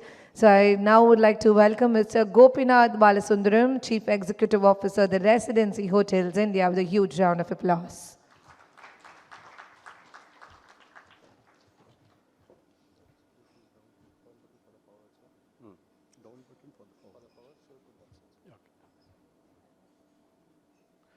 Good afternoon, fellow speakers and all the delegates. It's not easy to speak just before the lunch, and thank you for your attention as well as patience. And I also would like to take this opportunity to thank the Ministry of Ayush to bring in the stakeholders, the government officials, as well as the support services like us into one forum to understand the industry better. Okay, I'm not from the hospital, I'm not from the wellness resort. I operate typical five-star hotels in all the cities, and I'm here to just brief you how we play an integral part as far as the medical tourism is concerned. Just to give you a brief, at the moment, Residency Hotels operates about 7 hotels in India, 1 in Maldives, and a couple of more resorts, hotels and resorts are in the pipeline, which will open in the next couple of years. We are in the business for the last 34 years with our first property at Chennai. We have 2 in Chennai, 1 in Coimbatore, 1 in Rameshwaram, Pondicherry we have 2, and Karur. And 1 property is operational at Maldives, 1 more is being under the development. Now, what is the connection between normal five-star hotels operating in these cities and medical tourism, right? So, some of the things which you can see, residency hotels are ideally situated. It's not that all the patients are inpatients. There are people who are coming for treatments which they don't have to be inpatients. They can come for services and then consultations, and they need a place which is centrally located. And atmosphere is not boring. It is much more energized. Rooms are modern, value is reasonable, and amenities are good, and service is attentive. Right? If you look at both the city of Chennai and Coimbatore, we are surrounded by hotels. I think when Mr. Shomit was speaking, Ayurveda AVP has been associated with Residency Coimbatore for a long time. I mean, I used to manage that hotel. There's a lot of customers who used to come and stay with us, and the people, the attendants who are coming along with the patients used to stay with us. Right? Some of the things which is very convenient, when you stay in the hotels, the entire room is operated. So if the guest need not have to get up and open the curtain or switch on the AC, switch off the AC, or lighting or opening the door, or watch their favorite programs in the TV. Everything is controlled by the iPad. It makes it easier. In all our hotels, at least 10 to 15% of the guests are connected with the medical tourism because of our location, and the services are connected. It is we cater to almost 10 to 15% of our occupancy is connected to medical tourism. How do the bookings come? Bookings come through the hospitals. Bookings are through the travel agents who are in some of these countries, and the travel agents who are present here, as well as through our website. Right? Rooms are premier, which is comfortable for all type of patients. Some of the patients who are staying for a longer time, there is a cooking facility available in case if they want to try out on their own. And our team is well trained to take care of the needs of some of the patients who are staying in the hotel. as well as the housekeeping is most important because of the patients. They've been trained to take care, make sure that the facilities are very conducive and advanced. And these are some of the people who stayed with us recently, and then has given a very good feedback as far as the services are concerned.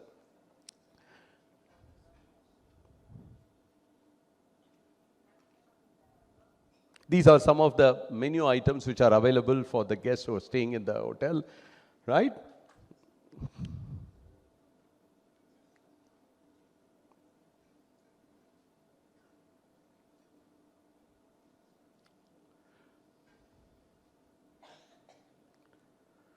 And most important, when you are coming for a treatment, you want to be taken care, pampered, right? There are other facilities. There is recently in Nirmaya when they spoke, it's a business and leisure getting combined, right? So people who are coming, there is a spa facility, there is a swimming pool, there is a gym, and the very attentive staff to take care of the guest needs.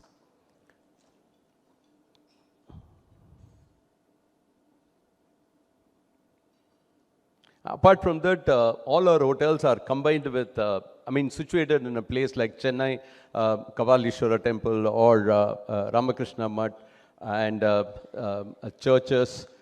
Coimbatore, a lot of people come for Isha also.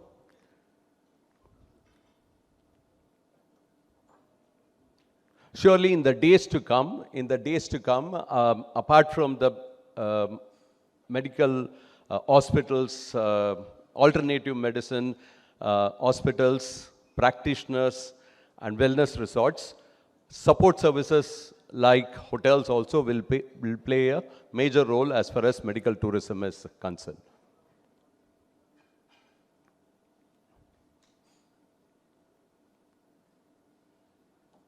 Thank you. Thank you so much.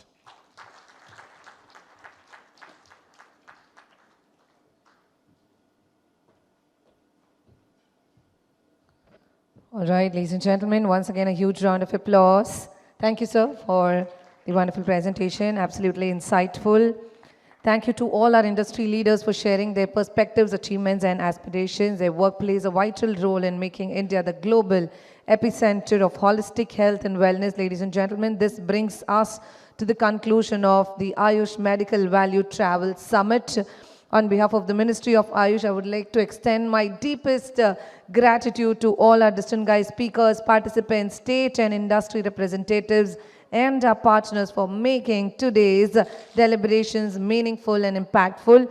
So, I would now request to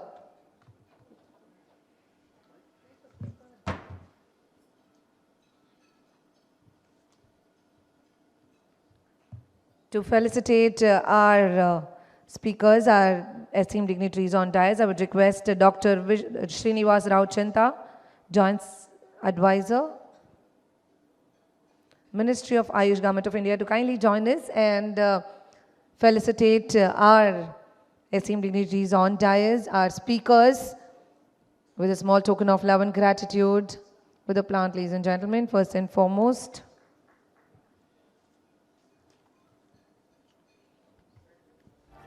Can we have a round of applause, ladies and gentlemen, to all our esteemed speakers on dais for sharing their thoughts, their wisdom, and their perspectives, and for their incredible presence today.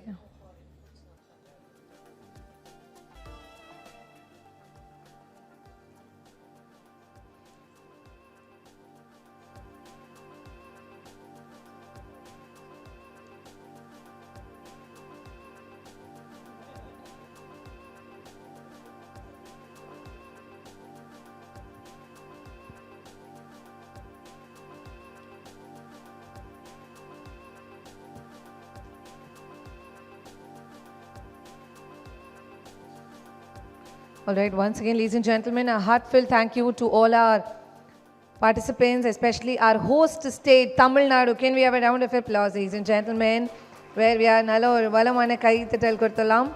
our state, where we are right now in Tamil Nadu, to all the officials who contributed to the seamless organization of today's event. We hope the insights that is being shared today will lead to stronger collaboration and accelerate India's position as global hub for traditional and integrative healthcare. Thank you once again. Now we invite you all for the delicious lunch. Kindly join us for the lunch. And until next time, I see you all, ladies and gentlemen. So once again, a huge round of applause to all our dignitaries on the dais. Yes, sir. Absolutely a photo op. Can we have you all forward, sir? Quick.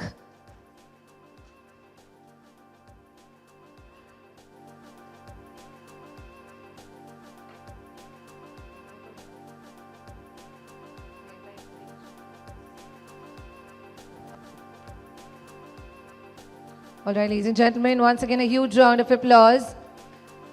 If you found the presentation really, really insightful and effective, please make some noise for